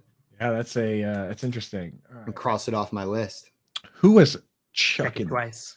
Who was chucking the rock a bunch? I want to say a Buccaneer has to be on the list because they threw so much, but it was kind of spread out a bit. Is CeeDee Lamb on the list? That's another one I have written down. You dingaling. CeeDee Lamb is number 4 on this list with 156 targets. 156. Is as crazy as it sounds, is Deontay Johnson on the list, even though he didn't score a touchdown? Deontay Johnson is number 7 on this list with 147 targets. How crazy is that? 7th in targets, didn't score a touchdown all season. That's absurd. That's bonky wonky town. Welcome to bonky wonky town. Is Chris Godwin on the list? Chris Godwin is in this, Coop. That is going to be a second bonk for you. 2 strikes. Don't get another one, or Simon gets to do stuff. Not another bonk. Not Simon doing stuff. Better Boss in the chat said, "Damn it, Godwin, I'm." Same, Matt. Same. Me too. All right, what's it going to be, Coop? I'm going to go with a football player in the National Football League that plays for 3. Is it 2. No, chill. Is it Mike Evans? Mike Evans is not on this list. Wow. Brady spreading the ball around because he led the league in attempts. That's interesting information. Simon. I know Tyreek Hill was already on this list. I kind of want to go Jalen Waddle. I don't know if there was enough volume there to support 2 of these guys in the top 7. That's another name I got written down. Another name I have written down is A.J. Brown. He was unbelievable, but he's in a pretty low pass volume offense. I don't know if he got enough targets. And Devonta Smith was getting a decent target share there too. So do I roll with the 1 on a low pass volume team, or do I roll with the 2, knowing the 1 already got there? I'm going to roll with Jalen Waddle as my answer. Jalen Waddle is incorrect. Yeah. Incorrect. I'm sorry, Simon. And by the way, Amon-Ra St. Brown was number 8 on this list, so just narrowly missed out on that one. Godwin was number 10. A.J. Brown would have been number 9. I forgot the guy that started the season injured. Yeah. Totally forgot that. Yeah. It's over, right? Yeah, because Simon, you got a chance to guess, but that wasn't right. And so number 5, Coop, you got 1 through 4, and then number 5 was Stephon Diggs with 154. Wait, How are Diggs we not wasn't guessing guessed? Diggs? No, I never guessed Diggs. I have Diggs crossed out of my list. I just thought you guessed it. I probably No. should have. I can't believe I didn't. And then Travis Kelce at number 6 with 152. I'm a freaking idiot. I'm so stupid. Kelsey crossed my dumbest mind guy a on planet million Earth. times. A million times. Tell me why Diggs is crossed out if you didn't guess Diggs. Because you fudged up. You done fudged up, Simon. It's the worst day of my life. I've never had a worse day. Just kidding. I've had worse days. But this is getting up This there. day's pretty good. And Kevin It's Tompkins in still chat really said- early though, so you still have time to make today worse. You're right. Kevin Tompkins in the chat said, LMAO, nobody's going to get the last one. It's Deontay Johnson. I got that Who one. 'Cause got it? I was just looking at the fact that he didn't score a touchdown, so it's kind of like one of those like, oh, this is a weird situation. Illmind Jet, I guess Cooper Cup. Probably a pretty good guess. And then Dustin with Jefferson, Adams, Tyreek. Jefferson, Adams, Tyreek. Yep, all that's top 3 right there. Victor with Adams, Jedi with Diggs, the one that got away from Simon here. And then Jedi also said Devontae Smith, Mike Evans. Devontae Smith is up there. He was like number 15 or something. Better Boss got Al. Of course he did. Boss, Beast. Better oh, no. Al Oh, wait. got Diggs. Better Al got Diggs. Yeah, no. Better Boss, Better gets boss Kirk. got out. Kirk Better is Boss had that. Yes, he did. Kirk's a good guess, but yeah. Christian Kirk is not. Oh yeah, he is down there. He's a little bit. He's like 2 spots below Devontae Smith. That was another name I considered. But it seemed like they spread the ball out there quite a bit too. There were Big Zay Jones and Marvin Jones weeks. Evan Ingram getting like 13 targets a game for a little stretch there. Figured it couldn't be Kirk. Yeah. All right, guys. Coop, that's going to give you 5 points here, putting you in the lead. It's anybody's game. Let's get into our next round here, our next round. So remember, say your name if you want to guess first here. The prompt is top 7 oldest running backs in 2022. Coop. Cordell Patterson. Cordero Patterson is number 3 on this list, 31 years old. What? Simon, you want to take a guess? Yeah, I'll take a shot. I'll take a shot at an older running back than, and these are active running backs. I was thinking, Or just let in the me league. let me finish the prompt because Coop Okay. actually cut me off. It's top 7 oldest running backs in 2022 with at least 50 carries. With at least 50 carries. Yeah. Okay. I was thinking starting. Mark Ingram. Mark Ingram is number 1 on this list at 33, Simon. Okay, Mark Ingram. That was the gimme. My question there was, did he have 50 carries? I couldn't remember if he had 50 carries. And I will play then. I'm gonna play this. Cool. All right. Reminder, you're guessing the top 7 here. Yep, and I got the chat's closed, and I'm gonna guess the top 7, and I'm gonna get all 7 of them. Because the next one that I'm going to say is Rex Burkhead. Rex Burkhead is not on this list. I honestly have Bomb. no idea how old he is. He just seems old as hell. Seems like he's old. Because she's bald, maybe. But I think it's the bald. Latavius Murray. Murder dog. Latavius Murray is number 2 on this list at 32 years old. Nice. Latavius Murray. So far we got Mark Ingram, 33. Latavius Murray, 32. Cordero Patterson, 31. How many's he got to get? 6? 7. 7. The Seven. 7 oldest. So we got some more old guys at the running back position. I'm trying to think of some more just like tired running backs. Like they've been around. They're just tired, man. Let me die. The running back I'm going to go with next is Melvin Gordon. Melvin Gordon is number 6 on this list. Okay, so that 29 years old. that gives some context. Some more players that were around that same range. Todd Gurley's not in the league anymore, but he was that same year coming out of the draft. So I've got 1 strike, right, in Rex Burkhead. Yep. I need to get some more old running backs. Going team by team right now, seeing if I can pull something out. Let's go with the running back for. I started talking before I had one in mind. I'm really struggling to think of old guys right here. I may just get bonked if I can't think of another old guy. I'm panicking. Let's say a name. So 3. Let's say a name. 2, Okay. The 1. name that comes to mind is. It didn't work. Damn it. I thought for You sure whipped that was yourself gonna up work. into a frenzy, dude. I know I 2, did. 1. 1. Raheem 1. Mostert. He's not old. Okay. Raheem Mostert is number 5 on this That's list. such a great pick. At That's a great 30 pick. years old. Wait, I thought he was younger. Then No. I will go with. Why? I don't know. He's so fast.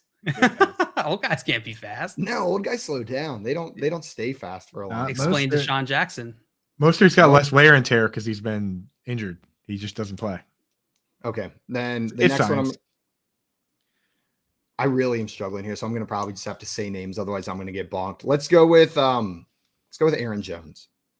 Aaron Jones is incorrect. 27. He So let's- just got his 2nd contract, didn't he? That's 2 strikes, right? 2 strikes, Rex Burkhead, Aaron Jones, bonk. And you have 1, 3, 5, and 6 in this list. You need 2, 4, and 7. 2. Wait, I thought I got 2. You said Latavius Murray was 2. Oh, you're right. Yeah. Sorry, I He just didn't. just needs 4 and 7. Yep.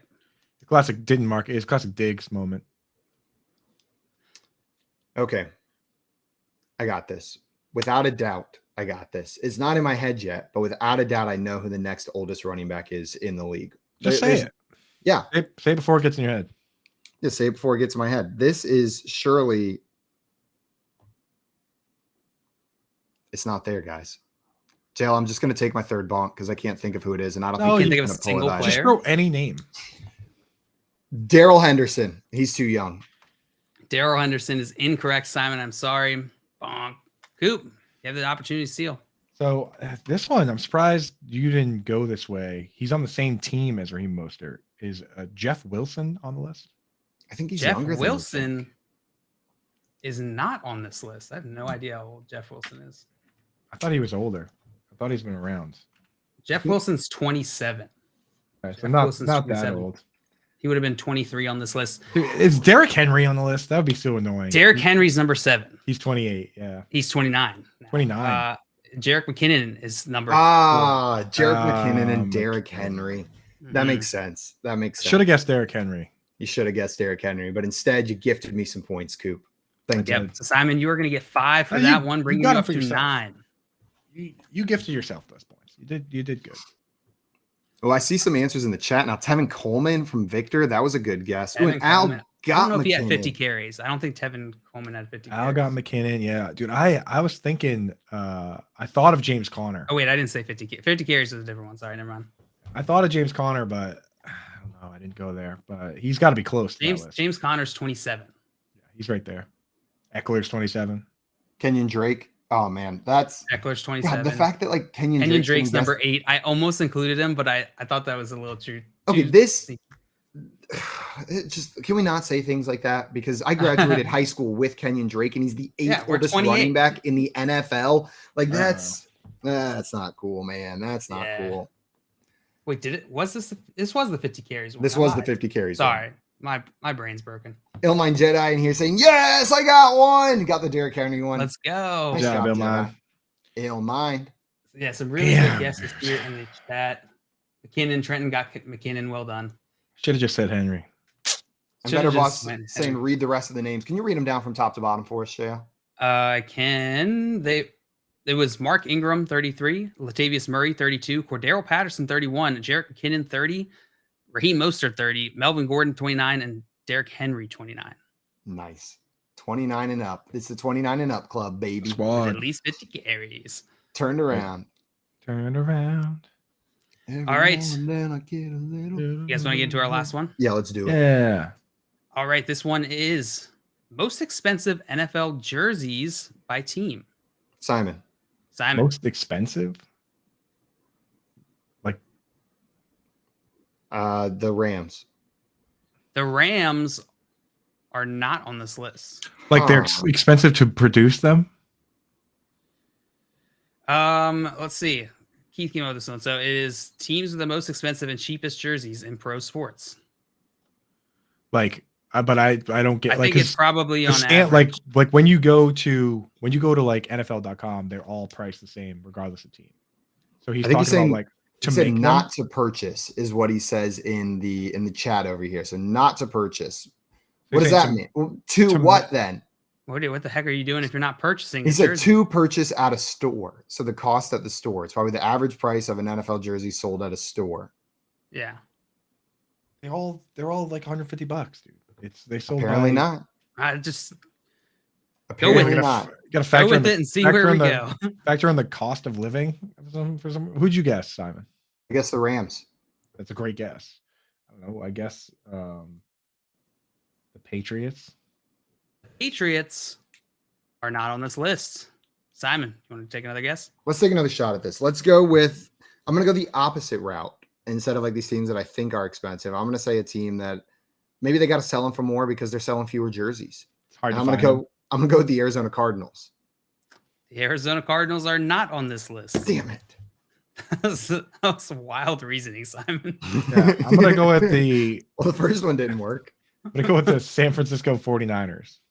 And the 49ers are not on this list, Okay, unfortunately. let me take one more shot at it. Okay. go What for even it. is this? I know this team's on the list because people are spending out the wazoo for, as Coop put it, the Holy Ones jersey. The Buccaneers have got to be on this list.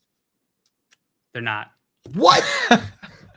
I really don't understand the category, dude. Like you go on NFL.com, there's not like a scale of the like every jersey is the same price, dude. Say it again. Yeah, one more time in case anybody in the chat didn't hear you the first 40 I was just times. saying that it's like I don't know why we're still doing this. I mean, I don't know. What's a team? The Las Vegas Raiders. They're not on this list. All right, we'll just call this one. It was Packers was number 1, then Ravens, then Bills, followed by Raiders, Bengals, Browns, and Broncos. Why? Hey, why? You're asking the wrong guy. We don't know the answers here. Like without any have sort the of answers for you. without even the minimum level of why, we would never be able to figure it out. It's true. Well, Yeah, Simon, here we you were are. going to win this game 9-5. Woohoo! Well done. Wow, that was Suck awesome. it, Coop. That was sick. Guys, coming I didn't even up, want to Coop's win that gonna- game. Coop's going to lose at another game when we play vague descriptions. And then we've got Dynasty trade values with our friend Trade Daddy, aka Alex, aka the man himself, Peaked in High School on Twitter. He's going to come up to talk some Dynasty trade values. If you're enjoying what we're doing here, make sure you head on over to our YouTube channel at Front Yard Fantasy. Hit that subscribe button. Check out all the other stuff we're posting, our other lives. We do a fantasy football game show and post clips from this show to make sure you're not missing any of the highlights that we got from the Front Yard Fantasy Morning Show over there. So check it out. Subscribe, hit the notification bell. But right now, you're listening to the Front Yard Fantasy Morning Show here on Better Sports Network. Make bets and follow your fantasy team while you buy, sell, and trade collectibles in real time. Only on Better Sports Network.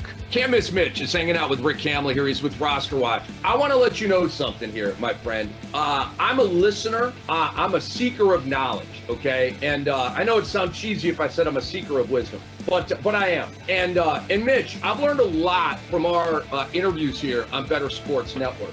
Because what you just said is something that I've had to work through in my dome. This has been my first time with a full-time gig in the betting space, right? I've dabbled in it, I've bet a million times, but as a on a huge platform here with the betting analysis. And so I'm learning, I'm evolving, I'm accumulating information and wisdom. And through what you've been telling me, trust the data, right? It's been like working on me. And a lot of times I talk my way out of a winner, Mitch.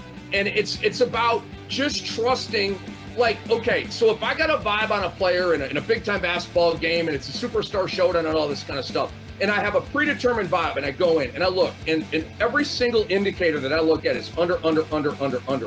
Why am I going to go over? Just follow the numbers and listen to the data. And guess what, can't miss Mitch? I have been doing that, and I've been missing out a lot of NBA props because of blowouts, load management, and all that stuff. Is that a complaint? But I've hit a couple of unders recently that didn't feel good, can't miss Mitch, right? They didn't feel good at all. Unders never feel good. They don't feel good, but I said all of the trends say under, so I'm going under, and I hit on them both. And I literally thought of you when I hit on those, man. But this is really sound advice for everybody out there, isn't it? It really is, and sometimes it's hard. If you want to gamble, gamble. That's when you can do dumb. It really is. Have fun at the roulette table. That's gambling. If you want to actually try and have sustainability, sports betting, you've got to have a system that's backed by data. And you've got to find the data that correlates to scoring points and what the opposing points are going to score against them as well. It's not hard. All the data's out there. You've got to just play with the numbers, and you got to continue to stick with that system, back test it, play with it, and then you're a sports bettor. You're not gambling. Talk sports with Lisa Ann and Rick Kamla Wednesdays at 7 p.m. Eastern, exclusively on Better Sports Network.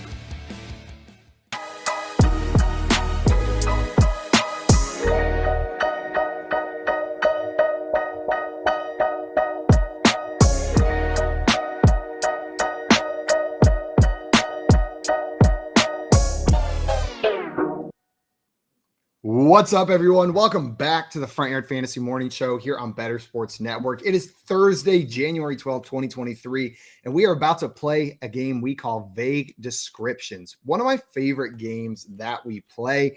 How this works is, JL, are you running this one? Yes, I am. We've got JL's going to... Before we get into that, I just want to say, so I found the thing that producer Keith was looking at. In his defense, there are some teams that apparently, like at the stadiums or whatever, charge less than they charge on like the NFL.com website. So if you go on like the site or online, all the jerseys are about the same, but some teams apparently do have like discounted jerseys at their stadium. So I guess that's what that's coming from. Some study done where you can like, even though all the jerseys on the website are $130 at like the Viking Stadium, you can get one for like under $100. So that's where that's coming from. So I apologize for getting so upset. That is a real thing where certain teams, you can get jerseys for cheaper than others from the team itself. So sorry about that. It makes sense. Makes sense. Guys, the game vague descriptions, how this works is we've got a vague description that's going to be read to us. It'll be either my turn or Coop's turn. It'll vaguely describe something within a category that's also given to us. We have to identify what JL's talking about. If we identify it correctly, we'll get a point. If we don't, our opponent has an opportunity to steal, at which point they will get the point if they get it. And we'll alternate who's going first until we have a winner. Run out of prompts. That's how it's going to work. I'm excited. I love this game. And guys, play along in the chat with us. Our contestants will make sure to close the chats. JL will be able to see it. Coop and I will not. So play along and we'll shout you out if you get it right. And we'll mock you if you get it very wrong. That is how it works here. Got to. All right, guys, let's get into it. Let's see. Going first, this one. Simon, will you run a random number generator, actually? Yeah, absolutely. Determine the order. Absolutely. Coop, you want me to do this for me or for you? Do it for me. Do it for the people. Okay, this is for Do it Coop. for the kids. Coop got a 1. Coop's going first. Hooray. Coop, all right. Coop, you are going first on this one. Reminder, you have to guess this correctly or else Simon will steal. Cool. Play along in the chat. Here's your first vague description, Coop. I don't know why I needed to take my glasses off to understand what you were saying. Like, oh, okay, now I'm getting the information. Okay. All right, your category, Coop, is football.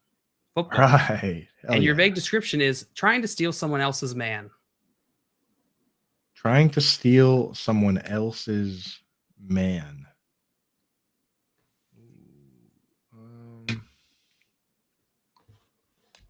I'm going to go with trying to steal someone else's man. I'm going to go with sliding into their DMs.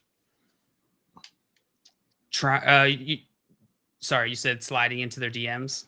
Sliding, like kill quarterback slide. Sliding, okay. That is incorrect, Coop. Simon, you have an opportunity to steal here. What do you think this is? What am I describing? Signing a restricted free agent? This is not signing. Ooh, that would be amazing. That is trying to steal someone else's man. Coop, I'll give you one chance for redemption here. Okay. Trying to steal someone else. The double steal? The double steal. Trying to steal someone else's man. What you got, Coop?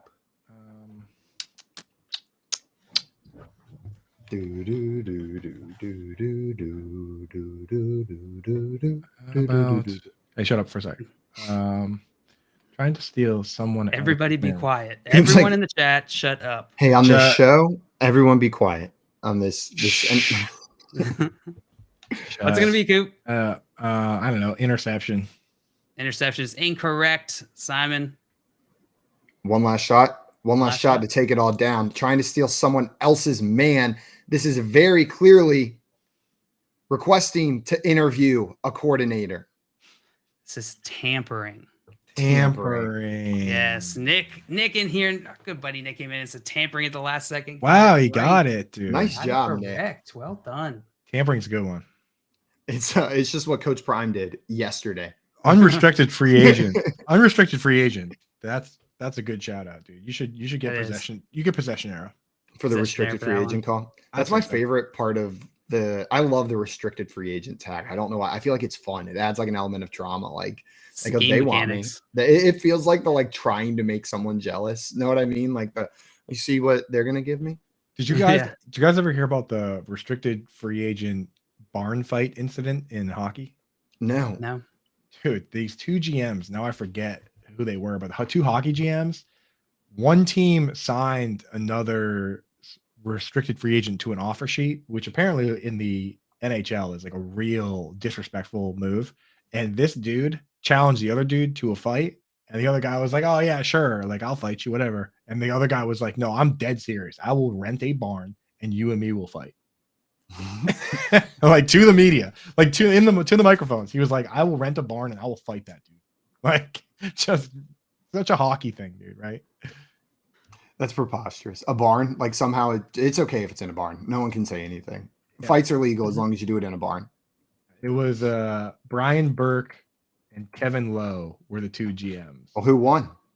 I don't know if they ever did the barn fight, but yeah, it was a signing of a 24-year-old restricted free agent, Dustin Penner, and he was like, "Let's have a barn fight." And then the Gary Bettman had to step in and be like, "There's not going to be a barn fight, okay? Like no one's fighting." Yeah, I see Keith coming in saying they threatened him with indefinite suspension to resolve the matter. If you guys do this barn fight, you're suspended indefinitely. Can you imagine, like, you're so mad that you're just like, I don't even care. Fight me in a barn. He rents the barn. He's like, show up. I dare you. There's cows in here. He said, I'm going to be at Lake. Moo moo, loser. Dude, they asked him. He's like, yeah. He said, I'm going to be at Lake Placid at the U.S. Junior Camp. I gave him 3 different dates, told him I had the barn rented and ready to go. He rented the barn for 3 days just in case. Said, 3 different days. It. Yeah. We got it if we need it. Yeah. He said, and then they were like, you serious? He goes, dead serious. Gary Bettman had to step in and shut it down. That's wild, dude. So restricted free agents, a lot of fun, like you said, Simon. It sounds like some 6th grade stuff like, meet me at the playground after school Wednesday. See you there. It's gotta going be down. I gotta be on my 5 p.m. though. All right. Nobody's going to get points for that one. Okay. So we're going to get on to our next vague description here. Except Nick. Nick got points for this one. Possession arrow me because I came in with that barn fight story. I feel. We got a lot of possession arrows going around. This next one, let's see. Coop, you went first on that one, right? Yeah, Coop went first. And so, Simon, this next one is yours. And your Indeed category is object. Object. How broad and vague. A bouncy mode of transportation. A bouncy mode of transportation. A pogo stick. Pogo stick. That's it. I mean, well done. That's a good one. I was thinking those dumb little hopper balls for a second, but then I was like, that's not transportation. It's literally impossible to actually move on those. The only way to actually gain distance is to stand up and awkwardly run with it while it's like banging behind your legs like an oversized ball sack, just like rattling between your thighs. The only other thing I can think of is those moon boots. You remember those? Oh, JL loves moon shoes. I love moon boots. Yeah. If Simon had said moon shoes, would you have had to say he was wrong, or would you give him the point? I might have given him a point Because you love the moon shoes. Yeah. because I love the moon shoes. If it was anything else, I might not have. But yeah, I'm completely susceptible to pandering and bribes. So fair. I used to be a pogo stick fiend growing up. Like we had a pogo stick, and I would just do it for hours and What's your hours and hours. I don't know. Didn't do it for to hold the number. I can't count that high. Just a pogo. You didn't play for the accolades. You just for the love of the game. I did it for the love of the game. Love of the pogo. Pogo is life. Pogo is love. Pogo is love. Pogo is happiness. You like doing pogo tricks off stuff? I was jumping off of things for sure. Like whenever you're 10 and you have a pogo stick, you go to the playground and you bounce on top and try to jump down the slide. You try to do all sorts of stupid stuff like that. Let's see how hurt I can get. Exactly. Ma, watch this. Me and my neighbor used to duct tape cardboard boxes to a skateboard, loosen the trucks so that it could turn really well, and then find the biggest hills. We'd go like on like a 1 mile stretch, and we would sit 2 people on one skateboard in cardboard boxes and just fly. And the only way to stop is to hit the curb. Like that's just what you do. You just hit the curb and get launched out. And we'd come back like bleeding and covered in scratches and cuts and be like, we just need a snack. We're going back out. Like it's amazing we didn't die. Cardboard box derby car. 100%. We were kings of that in the summer. That was our move. All right, Simon, you have 1 point now. Coop, this next vague description is yours. And also Dustin got it in the chat. It said pogo stick or skip it. Is skip it the thing you put on the ankle? And then you like it's like a hula hoop for one leg, and you have to skip over it. And that one, I had one with the counter on it where it had like it would count how many skip it you did, but it reset after 999. Yeah, parents are wild. They'll do anything to get you to exercise. I don't think that's like transportation though. It's actually that's quite the opposite. A chore. I loved my skip it. That was a chore I enjoyed. Were you guys hula hoopers? Oh. I've never lost a hula hoop contest. All those toys, that era of toys is just like my jam. He said, and I've never. You've met. What entails? My max is 2.5.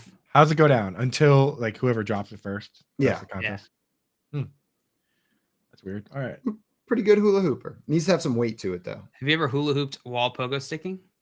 I've not, but Or now I wall- know something wall I need to jumps. try. Or skippeting. At that point, you might as well start collecting money in the hat.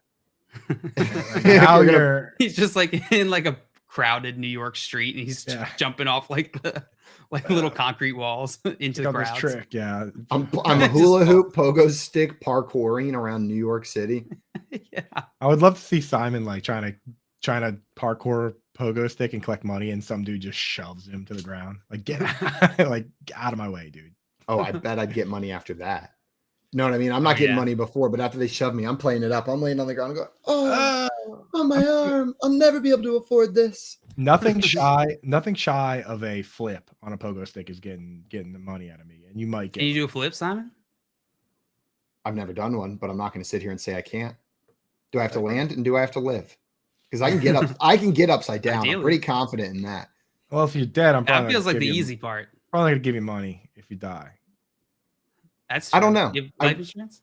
I will say my freshman year of college, I did learn how to do a back tuck, and then I gained 60 pounds and was unable to The do a heck is back a tuck. back tuck? Just a back flip. So like I got the back flip. I used to be able to just do a standing back flip, and then Is I gained a lot is of there weight. something more to it than just jump and spin?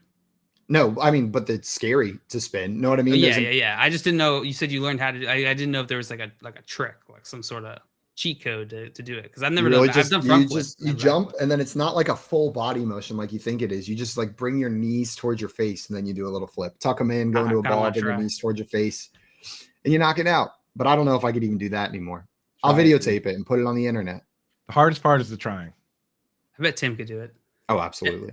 Jedi said, and you're saying it's not a childhood if you never endangered your life a few times. Fact. That's true. 100%. That's true. All right, Coop, we're back to you. You ready? Yeah. Oh yeah. Your category Love football. and your description is getting kicked out of the party. Being ejected. Ejected is incorrect.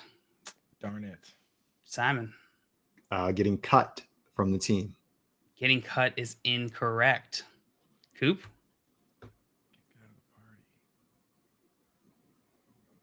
Getting kicked out of the party.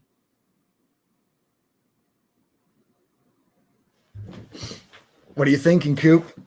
Because I'm thinking nothing. Getting kicked out of the party. I'm trying to think all the things that could be a party in the NFL. Ejected. Like I want to just keep saying synonyms for ejected, like thrown out, but it couldn't be. It wouldn't be like if it was if the word was thrown out, I disqualified. would have got it for ejected. Yeah, disqualified from the party. Getting. Sorry, can you give me the phrasing one more time? The official Getting kicked out of the party. getting kicked out of the party. I don't know, man. I guess I'm just gonna say thrown out. That is incorrect, Simon. Getting fired. That is incorrect. This is Ah. getting eliminated from the playoffs. Okay, I guess that's like the party That's of the true. NFL season. That makes sense. I'm not mad. I was prepared to be livid after I was those prepared answers for were you not to be correct. livid. I'm not but mad. I'm not mad, but I'm not happy. feel Because like- ejected would apply, but it wasn't what I was but trying maybe to that's describe. not a party. Like, is the Week 18 game between two eliminated teams really a party? No, but the playoffs Get together. That's a party. I think it's a party. Every NFL game I've been to has been a party. Well, You've been to the right NFL games. Well, I mean, You have even if we been. lose, we're partying. You know, beers, and burgers. our buddy Chungus in here saying playoffs elimination nailed it. Chungus Nailed got it. Chungus, you're too Chungus got it. smart. And then Got it, Trenton came in Chungus. here saying eliminated. Jedi as well, eliminated from the playoffs. Well done. Well done, Chungus. guys. Sick thoughts. Chungus. All right, nobody's going to get points for that one. We'll move on to our next one. Simon, you are starting this one. You ready? I was born ready. I was born in the ready. All right, your category is movie. Oh, I've seen a movie. Group spends 9 hours returning jewelry. Group spends 9 hours returning jewelry. This seems like a movie that I haven't seen but should have seen, like a classic heist movie. But they're returning jewelry. The only movie that I can think of that's coming to mind that involves jewelry is the Pink Panther with that giant diamond and Beyonce and Steve Martin, but I don't think they spent 9 hours. I think it was longer than that, and it wasn't necessarily a group. It was Inspector Clouseau himself returning. All right, that diamond stop running. Beyonce. Stop giving us the synopsis of the Pink Panther, and you're stalling. Yeah, just sit there in Wonderful silence. Like, weather we're having here Are you- today. Are you guessing Pink Panther? No, I am going to guess a random heist movie, and I'm going to say Ocean's 11. Ocean's 11 is incorrect. I think I have this one, dude. I've never seen Ocean's 11. I think the group of people returning the jewelry are hobbits, and they're returning the jewelry to. Oh Mordor. my god! Is it Lord of the Rings? It is Lord of the Rings. Well done, dude. You read those books. You just told us you read those books, Simon, like yesterday or the day before. Simon is dead. Oh, I feel like I always miss the ones that I love the most. That's like you. this has happened before. right when you said it's a movie I haven't seen, I thought to myself, ladies and gentlemen, we got him. Yeah, I thought the same. I thought the same thing. I was like, uh-oh. Uh-oh. It's a movie you very much have seen. Yeah. Yeah, So the many key- times. and I've watched the the key- 4-hour extended editions of all of these movies over and over. So and the over giveaway again. here is spends 9 hours. The key is that the movies are actually 9 hours. The movies take 9 hours. Yep. Or Well, if you do the yeah. extended versions, like Simon did, 12 hours. And if you watch it with Yes. my wife, it takes 30 something 15 days. years. Yeah, 15 years. It had I been got stuck. 84 years. I got stuck on like heist. I got stuck on heist movies. Oh, yeah. Honestly, I don't even know the plot of Ocean's 11. so- Returning jewelry heist. Have you not seen Ocean's 11? It's dope, dude. No, I haven't seen it. Well, I have to see the first 10 first, but It's a lot I've of- heard 11 is where it gets good. It's a lot of fun. It's a lot of fun. And Dustin came in pretty early with Lord of the Rings. Absolutely nailed it. Because that's God. smart, dude. I Well feel like done. I'm so mad. I want to just like lash out at people. I almost just called Dustin a name for getting it right in the chat. Yeah, Trenton had a pretty good answer. It wouldn't apply to the cat like even the categories movie, but he said championship ring sizing. That's pretty Which- good. Taking 9 hours, get that ring size. I bet Yeah, it probably does doesn't a take 9 minute. hours, but I'm sure they get size before the game? Probably not. They probably do it after the game. I don't know. Maybe they just got all their ring sizes on file. Know what I mean? Like that's part of your True. onboarding process. That would be Get pretty that- presumptuous, dude. You show up to the Browns and they're like, we're going to need to get your ring size, baby. Oh, the sausage is out. Yeah, no, because plus, like, some of these guys are like pretty young. They could still potentially be growing. You definitely want to wait till after the Super Bowl. or they could end up with like hands like Booger McFarlane, where you need like putting the ring on is like a jigsaw puzzle. Like, it's like one of those like things that kids use, like where it's Like like, a, yeah, like a thing at Cracker Barrel to keep you busy until your food comes. yeah. No, it's like like when you go to the dentist and every there's those doctor's office kids toys that ever. are like, yeah, the doctor's office with the thing. Yeah. Like move the beads around the metal thing, and that's the entire game. Hope you're having fun. How do you think they came up with that? You think that someone just like looked at an abacus and was like, I bet we can make that fun. I think old school toys were just like, doesn't move. What Well, if we that's make better that than hard? this thing that doesn't move. So it's a toy. How do you Like make a stick and toy- hoop and stick. That was a real toy. Wow. You just moved a hoop with a stick. Nope, with a stick. Sick. The sequel is like skip it.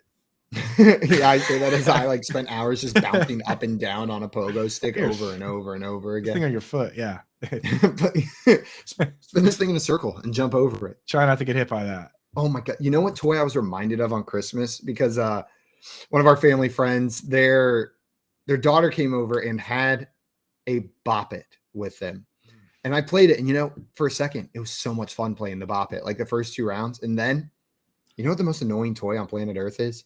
Pop it. Bop It, because you just sit there, all of a sudden you hear Bop It, twist Every it, time you get it wrong.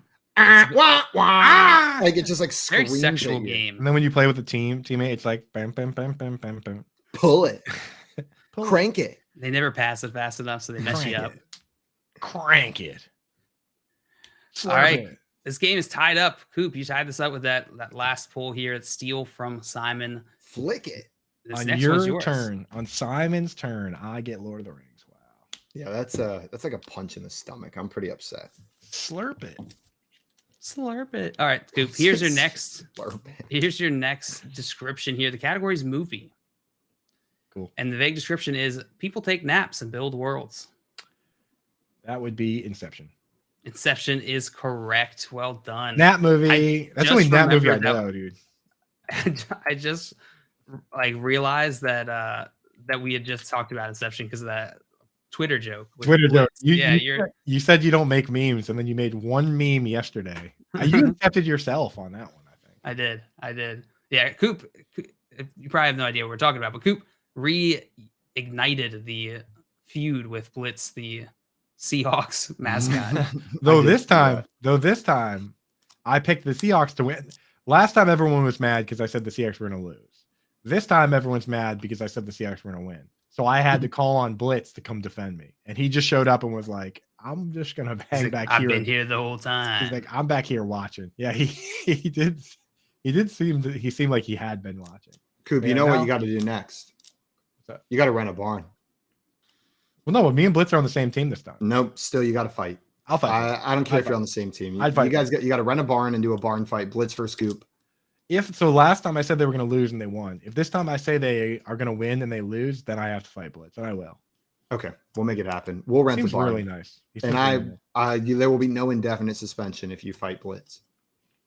That's fair. At least not coming from me. You guys are cool with it, Matt. Better boss. You guys are cool if I fight Blitz. Matt's like, as long as you film it. Matt is 100% cool. You fight Blitz. He's like, we'll just get an announcer and we'll be good to go. Yeah, we gotta get a hog costume for me to wear. I'll dress up as Major Tutty. You're just like in like a piggy costume with your head poking out, my full face exposed, so I can still Guys, get punched. that reminded me of a dream. I don't dream very often anymore, but I did have a dream last night where I like opened up a drawer and there were just 3 costume hog noses sitting in there, and I was like, oh my god, I've had these the whole time and I never brought it up. And then I woke up, and that was the extent of that dream. Was just that I had hog noses the whole time. The whole time. Like there was like that feeling of like, what? They've been sitting in here the whole time. I'm about to buy this full-size Peppa Pig costume. Like that stupid bird. Peppa Pig. All right. Coop, you got that one correct, putting you in the lead here. You have 2 or 3? 2. You got 2. Inception, you got Lord of the Rings. Simon, this next one is yours. The category is sharpest vehicle in the neighborhood. That's the vague description. The category is object. The vague description is sharpest vehicle in the neighborhood. The category is object. The description is sharpest vehicle in the neighborhood. Let me get these chats closed again. Sharpest vehicle in the neighborhood. In the neighborhood is what's throwing me off there. In the neighborhood. Is this something with Mr. Rogers? Is this an object there? Am I overthinking the neighborhood aspect? Sharpest, point, knife, needle, needle point, thread the needle. Chevy knife wagon. Chevy knife wagon. Are ice skates a vehicle? I'm going to go with ice skates. Ice skates is incorrect. Yeah, I figure. But man, that's a sharp vehicle. That's just knives on your shoes. While we're talking about kids' toys, so we were talking about the Bop It and the Skip It. I'm going to go with the Razor scooter. Oh, you stinky man. Razor scooter is correct, Coop, and that is your victory. 3-1. First of all, I'd like to thank me. Second of all, I'd like to thank Blitz and Peppa Pig, my teammates, my squad. Couldn't have done it without them. Couldn't have done it without their support. And third, I'd like to thank Simon. For last game, he talked a lot of trash, said I was going to lose another game, and guess what? Jinxed himself right up. I didn't. Hey, Coop, rent that barn. And Rent that barn, dude. It's not for That Blitz barn, this buddy. time. It's not for Blitz. Oh, dude. Well, anyone else wants to fight? Yeah. Someone call Michael Vick. Oh, yeah. I give you 3 dates, and you pick from the dates. Is that how this works? Yeah. You give me 3 dates, I'll show up. But you got to rent it for all 3 just in case. No, If you I pick win- 3 dates. I don't tell you, and I just show up for one of them. If I win, you gotta get a battery for that Pokemon game and let me play. Okay. And if you win, what do you want? You got to get a battery for that Pokemon game and let me play. Loser buys a battery. Loser fixes Simon's Pokemon game. Loser fixes Simon's Pokemon game. I think that's fair. All right, I'm down. Let's fight. We'll get that. And Dustin in the chat. I'm a lot did closer get to this Lake one. Placid than you, so it's easier to get there. Lake Placid's a real thing. I thought that was just a horror movie thing. Oh no, it's in Olympics history too. It's That's dope. cool. Yeah, I was up there and they still have like the big ski jumps like there. Like they're also there. Why am I thinking about a movie with an alligator? Is there a Lake Placid movie with an alligator? There is. Yeah. Okay. Dustin got this one early. He said it's clearly Razor Scooter. But first guess Tesla truck, which is actually a pretty good guess. Tesla truck, Genius, pretty sharp. dude. Pretty sharp. Yeah, producer Keith says yes, a horror movie, more like horrible movie. If anyone's seen Lake Placid, play that singer, the sounder. Crickets. Oh yeah. Okay, well, everyone, thank you so much for your time. We are going to talk with our buddy Alex Korf, aka Peaked in High School, the trade daddy himself, about some dynasty trade values coming up. But right now, you're watching the Front Yard Fantasy Morning Show here on Better Sports Network. The Playbook with Fensty and Ronis, presented by FantasyAlarm.com. Weekdays at 5 Eastern. And now Williams is down on the ground and a little slow to get up. And this is not what the Chargers wanted to see. Hey, he should be fine to practice and X-rays were negative. The guy's still not 100% heading to the playoffs. That's the bottom line. That line moved too, and I had talked about it on the Catch It podcast with Howard when we go over the games. I said, look, you can't really bet the Chargers game until we know what happens in the Ravens-Bengals game. Well, you probably should have seen the telltale sign when no Lamar Jackson, no Tyler Huntley, no Mark Andrews. Okay, they're probably going to lose. We closed at Chargers plus 6.5. Chargers have nothing to play for yet.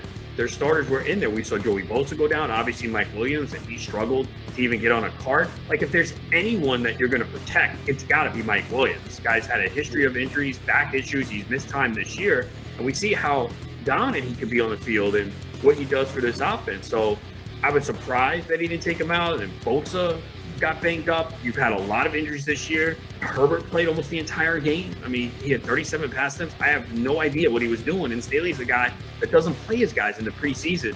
Keenan Allen was in the whole way. I mean, if you had Keenan Allen in the Week 18 championship or played his props, you're loving it because he had 8 for 102 and 2 touchdowns and 11 targets. But man, I have no idea what Staley was thinking here when you have nothing to play for. Nothing. You're locked in. Yeah, then pride, I get it. No, pride. I don't get it. It's like when people have a lot of pride, it impacts their decision making, and it's stupid. It's stupid. Nothing to play for. What's the point? It's football. It's a contact sport. You bend one wrong way, you're out for a number of weeks. That's the problem, and that's what I didn't understand. I'm telling you, Kansas City does not want to see the Chargers win. If Bills and Cincinnati handle the business, the Chargers win. Chargers go to Kansas City. I'm telling you right now, Kansas City does not want to see that. Chargers always play Kansas City well. They played them very close 2 times this year. And obviously, a play or 2 here or there, Chargers win that game. Kansas City does not want to see the Chargers. I'm telling you right now, they do not want the Chargers to win. That would be the worst matchup for them. And that's why, if you believe in the Chargers to reach the AFC Championship game might not be a bad bet if you think they can win this week, because I think they're going to give the Chiefs problems. Yeah, I mean, look, they have a lot of weapons that they could turn to on the offensive end. But they're still the Chargers. Right. And they always find a way. Trust me, I've been a sucker for the Chargers like the last 5 years, and every time they let me down. Make bets and follow your fantasy team while you buy, sell, and trade collectibles in real time. Only on Better Sports Network.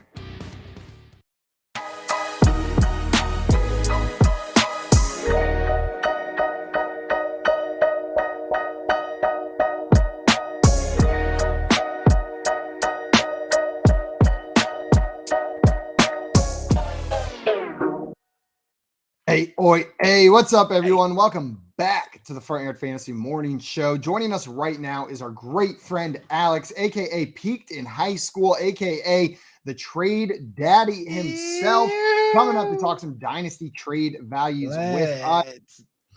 Go, baby. Hello. Trade. What's up, Alex? Baby, I got some money. Don't you worry. Good to see you, my friend. Baby, How you doing, I got your Alex? money. It's been too long since I heard it. I know. What the hell? No, Maybe not long enough. I've been singing it to myself, dude. When you're not, we do the trade chart. And I just sing it anyway. Like trade daddy, maybe I got your money. How's Trade Daddy doing? I'm doing okay. I'm doing okay. It's I'm recouping from my week 17 losses. That was a solid 2 weeks of just because I was that angry. So we're finally back to it. You ever tilt that hard? You're just like, I'm done. Did you win? Did you win a single championship this year? I did not. I was heavily favored to win the Flex League by like 40 points. And then, wow. That's impressive. Mark's team put up 87 points. Mine was projected for 150, and I put up 77 points. No. Thank you, Justin Jefferson. Oh, no. Thank you, Herbert. I would also like to thank Evan Ingram. Let's see, who else? I have a speech I wrote. Ingram, 77 points in the finals. Ingram kind of rug pulled us a little bit there. That was not cool. Yeah. It really was JJ. JJ did me dirty. Yeah, but it's okay. He got you there. He got you there, and then he got me. And then took it away at the last second.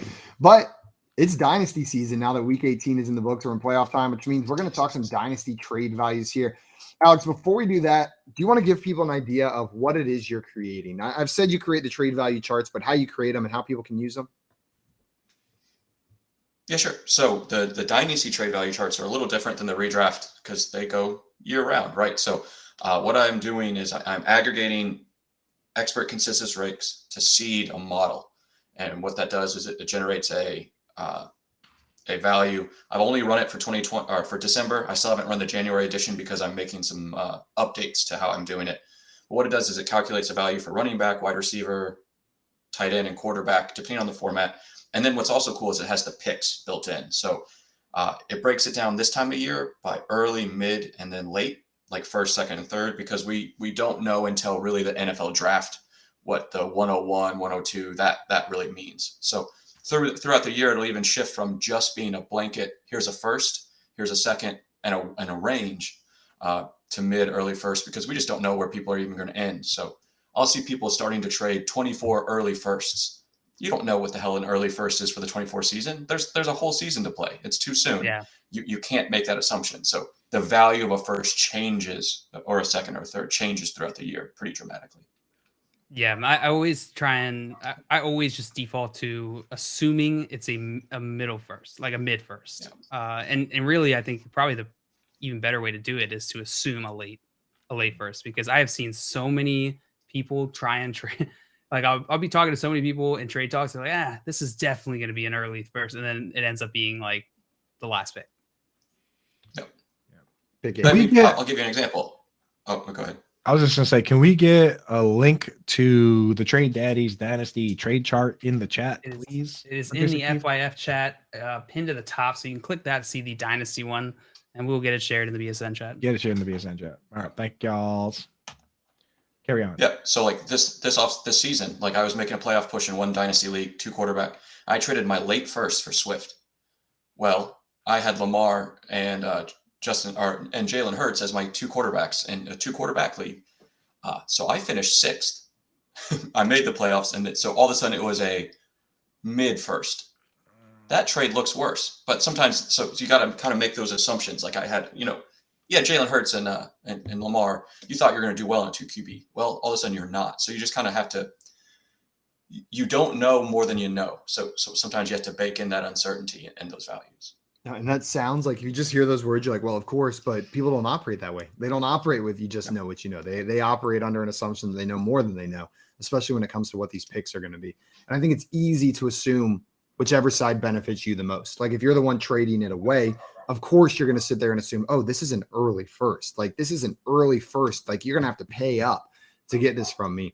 And same thing. If you're the one trading for it, of course, you're going to assume like, I don't know, man. Like this could be a mid first. This could be a late first, and that's where it gets difficult making picks with draft picks sometimes until the order is determined. Which for your 2023 picks, you got that order determined most likely. I want to ask you a quick question about the trade chart, Alex. When I'm looking at this, so for anyone not looking at it, you should be looking at it. This is a reference for what we're discussing right now. On the left side there, you've got the trade value numerical, and then you've got the trade picks.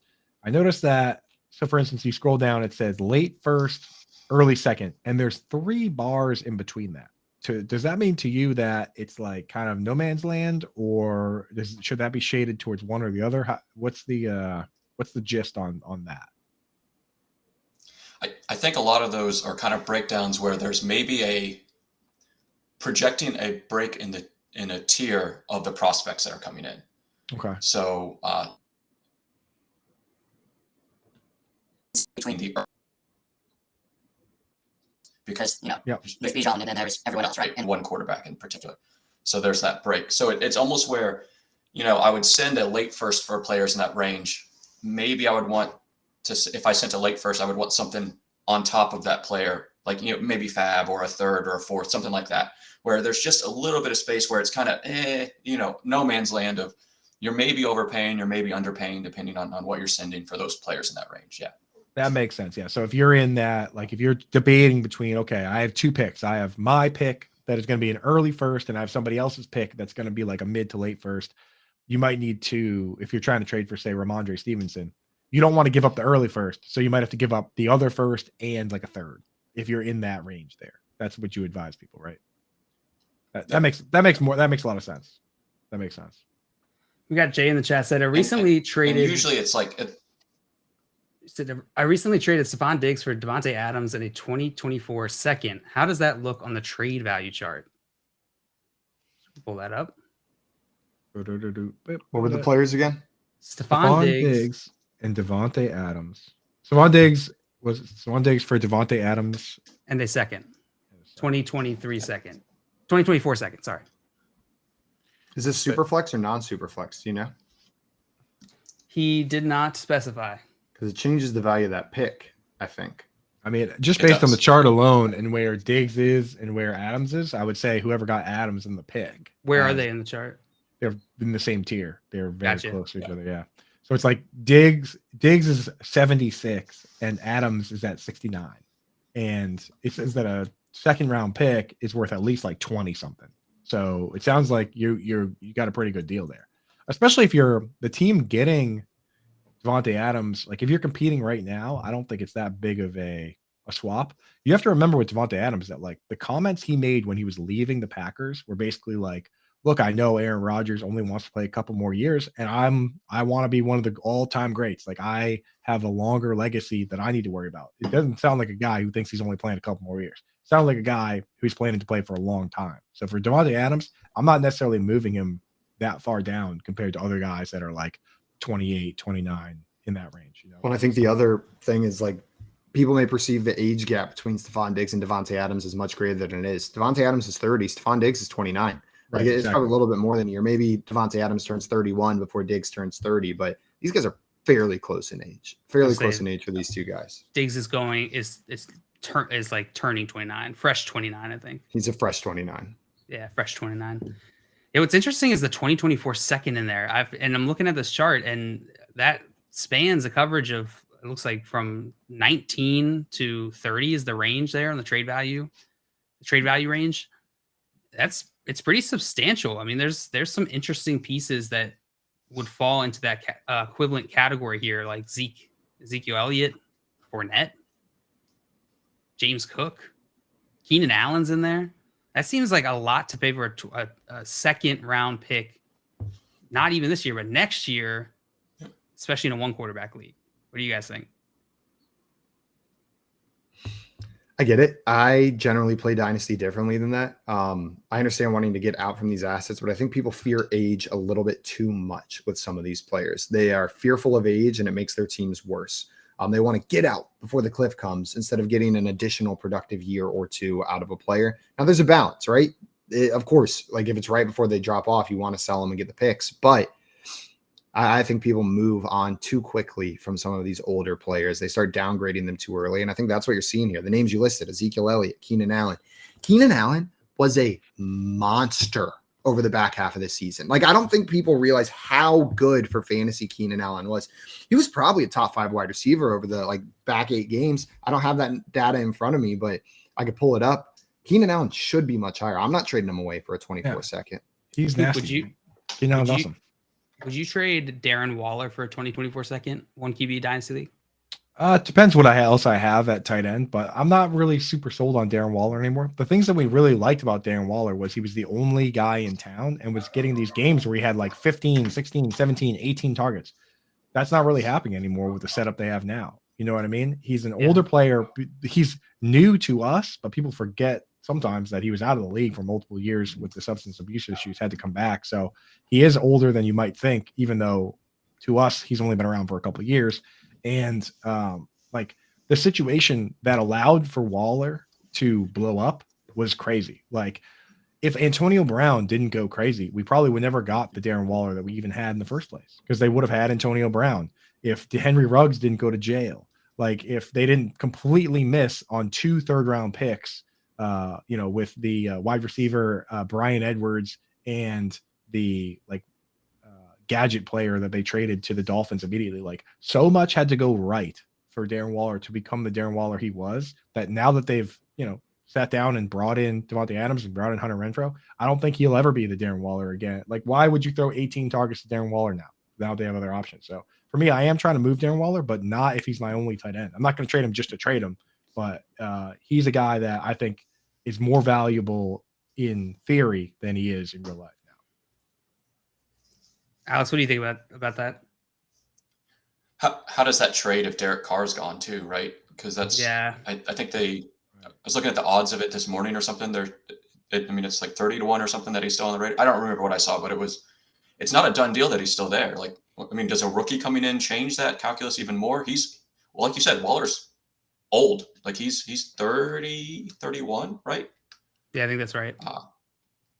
So when you have a rookie quarterback coming in, potentially, or a vet, maybe, like it makes it harder to really want to invest in that.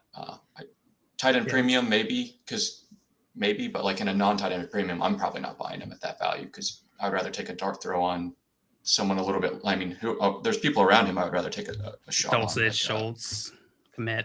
Exactly. George in here asking, is Hopkins really on the move? Green Bay would be nice. What do you He guys is think on of the that? move. It sounds like they're trying to move him. It's going to be a matter of figuring out what to do with that contract. I think they might have to eat a bunch of it, but I expect him to be on the move. Now, I'm not going to say Green Bay's a nice spot for Hopkins until I know whether or not Rodgers is going to be back there. If Rodgers isn't back there, like, it'll be fine. Hopkins is good enough that he'll be the one when he shows up there. He'll be that new quarterback's best friend, whoever it is, even if it's Jordan Love. But I would love to see him on a team with a good quarterback where he comes in and he becomes the one. I don't know. The Arizona Cardinals would be a cool spot for him with Kyler Murray throwing the ball. But instead, we're not going to see it. The thing with DeAndre Hopkins is everyone's like, oh, they got a steal for him. But like, what did they really do? They traded away a pick for the rights to make him the highest paid wide receiver in the league. And then they're going to spend 3 years not winning anything and trade him away. Did they really win that trade then, if that's the case? You know what I mean? They won the trade, but they lost at life. Well, the thing about the trade, The outcome, you separate the outcome from the trade. Well, but I like people are on the other side of this. So many people are on the other side of this. I don't think that the trade was that crazy on behalf of the Texans, because this guy said he wasn't going to play for the Texans unless they made him the highest paid wide receiver in the league. That immediately narrowed down the number of teams that could trade for this guy to like 5 or 6. So it's easy for some executive on anonymous executive on some other team to say, oh, they traded away the best wide receiver in the league. But that team couldn't have traded for him because they weren't going to pay him and he wasn't going to play. So like there's no doubt in my mind they've reached out to whatever teams had the ability to pay this player. They got the best they could for him. And then the Cardinals turned around and immediately made him the single highest paid wide receiver in the league. So it's not like they got this like steal rookie contract wide receiver. They paid for the rights to sign a guy who was going to be a free agent the following year. So I really don't think it was this crazy trade that people think it is. It really truly wasn't to me. I'm curious where Alex, I did have a question for you regarding DeAndre Hopkins. So you said this was run in December. So I'm assuming this is not taking into account the news that he's likely being traded, right? So DeAndre Hopkins' value here is under the assumption he's on that same team. Yeah. So the question is, do you think it goes up or down? I think his trade value in our leagues would go up or down, knowing he's potentially on a different team.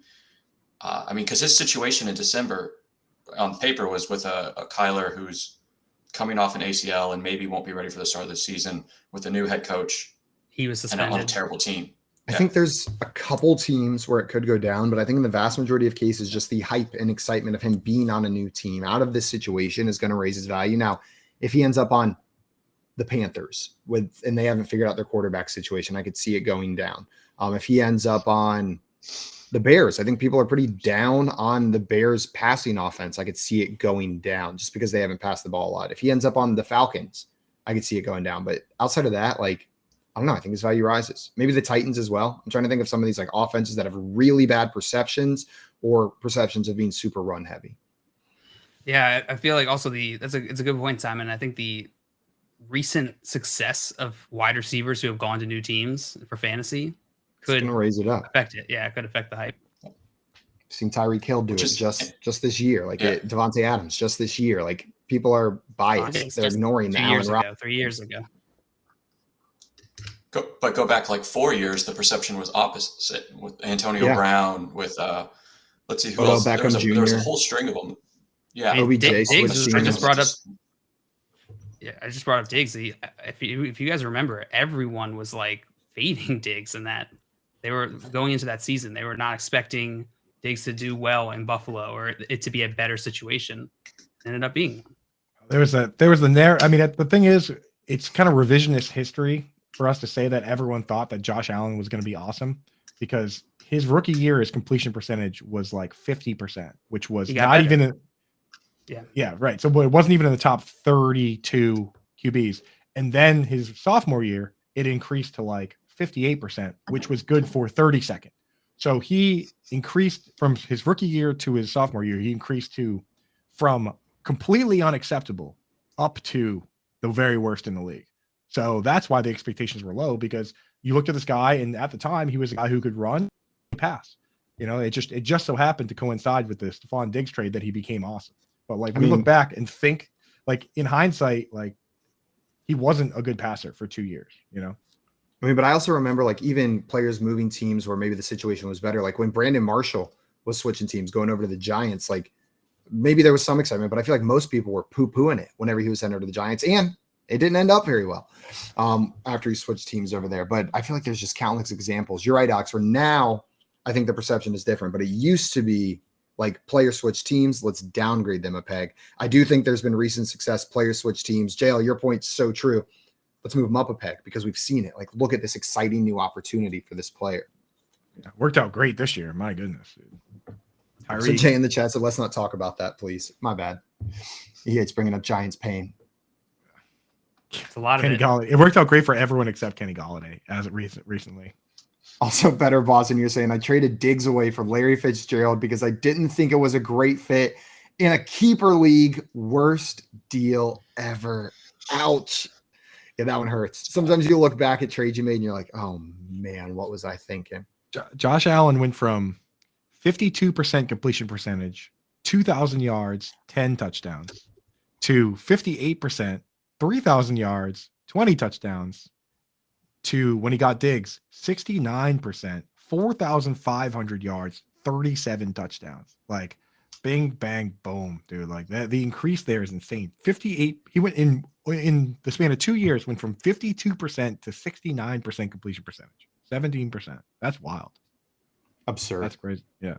Warchunk is in here. Going back to the Darren Waller thing, it seemed like there was a contingency of people in the chat talking about if Tom Brady ends up in Las Vegas, what does that do to Darren Waller's value? Is he then worth a second round pick?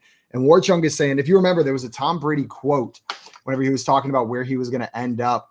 He said, one of the teams, they weren't interested at the very end. I was thinking, you're sticking with that MFer? Went out there. And Warchunk says his buddy thinks that the MFer Brady was referring to was, in fact, Derek Carr. So that there's a good chance he's going to end up over there in Las Vegas. Alex, would that change Darren Waller's value, you think, if Tom Brady ends up over there? I think people are going to be looking for the next Gronk out of Darren Waller in Las Vegas with Tom Brady? It would definitely make me interested in him for at least a year or two. Because, I mean, how much longer do you think Brady's going to play? I know I just said that, so it's another 5 years. But I don't know, a year or two of Waller and Brady on that offense would be interesting for sure. Every time there's few opportunities like Brady. Every time someone asks when Brady will retire, it adds a game. Every single time. Max Kellerman single-handedly has added 10 years to his career. I just love my favorite thing, and it's not that I love it. It's hard to watch, but like he talks about how difficult it's been and how painful it's been and the personal experiences, and this is a challenge. Then he also says things like, "No regrets. I'd do it all again." Know what I mean? Like he's learned no lessons, not a single lesson about like maybe prioritize something other than football. But like he'll come out and like say all these sad, horrible quotes about how difficult of a year it's been. I'm like, man, like I start feeling sympathy. And then the very next quote, he goes, "But no regrets. I'd do it all over again. And I'm playing again next year. Let's do it again, baby." And then you remember the guy's got all sorts of real estate and watches and cars and stuff. And you're like, all right. Okay. Yeah, it's okay. He's fine. I only have one watch and it doesn't even work. There's not a watch battery in my Pokemon games or in my watch. Get that. I have an interest. Get that game fixed, man. I want to play. I'll get it fixed. What's up, Alex? I have an interesting one that's been coming up in a 2-quarterback or super flex. Where are you putting Brock Purdy? I am not below every starting quarterback, I think. But he might be first below all the starting quarterbacks. And not every starting quarterback. I've got him ahead of whoever's starting in New Orleans. Know what I mean? Like I'll take him over Jameis Winston or Andy Dalton. But he's pretty low down there because I don't think he's the starter next year. Unless they win the Super Bowl. And even then, I don't think it's a guarantee that he's the starter next year. Look at Zach how much Wilson they or spent Brock drafting Purdy? Trey Lance. Give me Brock Purdy. I've seen him play well in NFL games. Exactly. I'll take Zach Wilson. Yeah, I'll take the draft capital. But Yeah, I you just get feel like another Brock shot Purdy's somewhere. going to. I mean, after this playoff run, they're not going to stick with Brock Purdy. So they're either going to trade him or he's going to be backup. And as soon as he's a backup for more than a few weeks, Dynasty, they're going to forget about him. San Francisco went to the Super Bowl with Jimmy G, and then they still drafted Trey Lance. They traded up to get Trey Lance. Like, yeah, Brock Purdy, he better win that Super Bowl. Like that's what if he wins the Super Bowl, there's a chance. But even then, it's not a guarantee. Even then, I still don't think he would. But I think they trade him. That's what Tom Brady basically had to do for them to trade Drew Bledsoe in his $100 million contract. Win the Super Bowl. 10 years, $100 million. That's what they paid Drew Bledsoe. And If that happens, if this guy wins the Super Bowl and then they trade away Trey Lance, I know not a veteran, but like the guy they spent all this draft capital on, that'll just be a little bit too eerie. I'm going to get so sick of hearing the next Tom Brady stories all off season if they do that, because how many times are they going to say that? I can see Collinsworth beating it to death. Just for hours at a time. Pretty brutal. Did you know Adam Thielen grew up right here in Minnesota? They went to school in Minnesota. I'm just like, please stop. Make it stop. Well, Alex, I want to thank you so much for taking the time to come up here and talk some Dynasty trade values. We missed you, my friend. Yeah, missed you guys too. And guys, if you are not already following our friend Alex, go and follow him on Twitter right now at PeakedInHS_FF and check out his Patreon. It's at PeakedInHighSchool. That is school with a K. You can find the link in his Twitter as well. Alex, we'll see you next week, my friend. And thanks so much for coming up with us today. Appreciate it. Daddy, baby, I got your money. Don't you worry. I said guys, trade. Seriously, go follow Trade Daddy. The dude is the man when it comes to trades. And check out his work with The Athletic and 4for4 Football as well. That is going to be it for us today. I want to thank everyone who came in and hung out with us bright and early on this Thursday morning. We will be back tomorrow for show number 99 of the Front Yard Fantasy Morning Show. We're almost at 100, baby. We're going to hit that mark on Monday. So stick around and hang out with us then. Today, right here on BSN, we got Lunch Money coming up next, followed by Moose and Keith. No, it's Moose and Keith up next. And then we got Corey Nando and friends a little bit later today as well. So stick around here on BSN for a full day of awesome programming. We'll be back tomorrow morning, like I said. There's no football tonight, so find something else to do with your time. But until tomorrow morning, adios, everyone. Pokemon. Pokemon.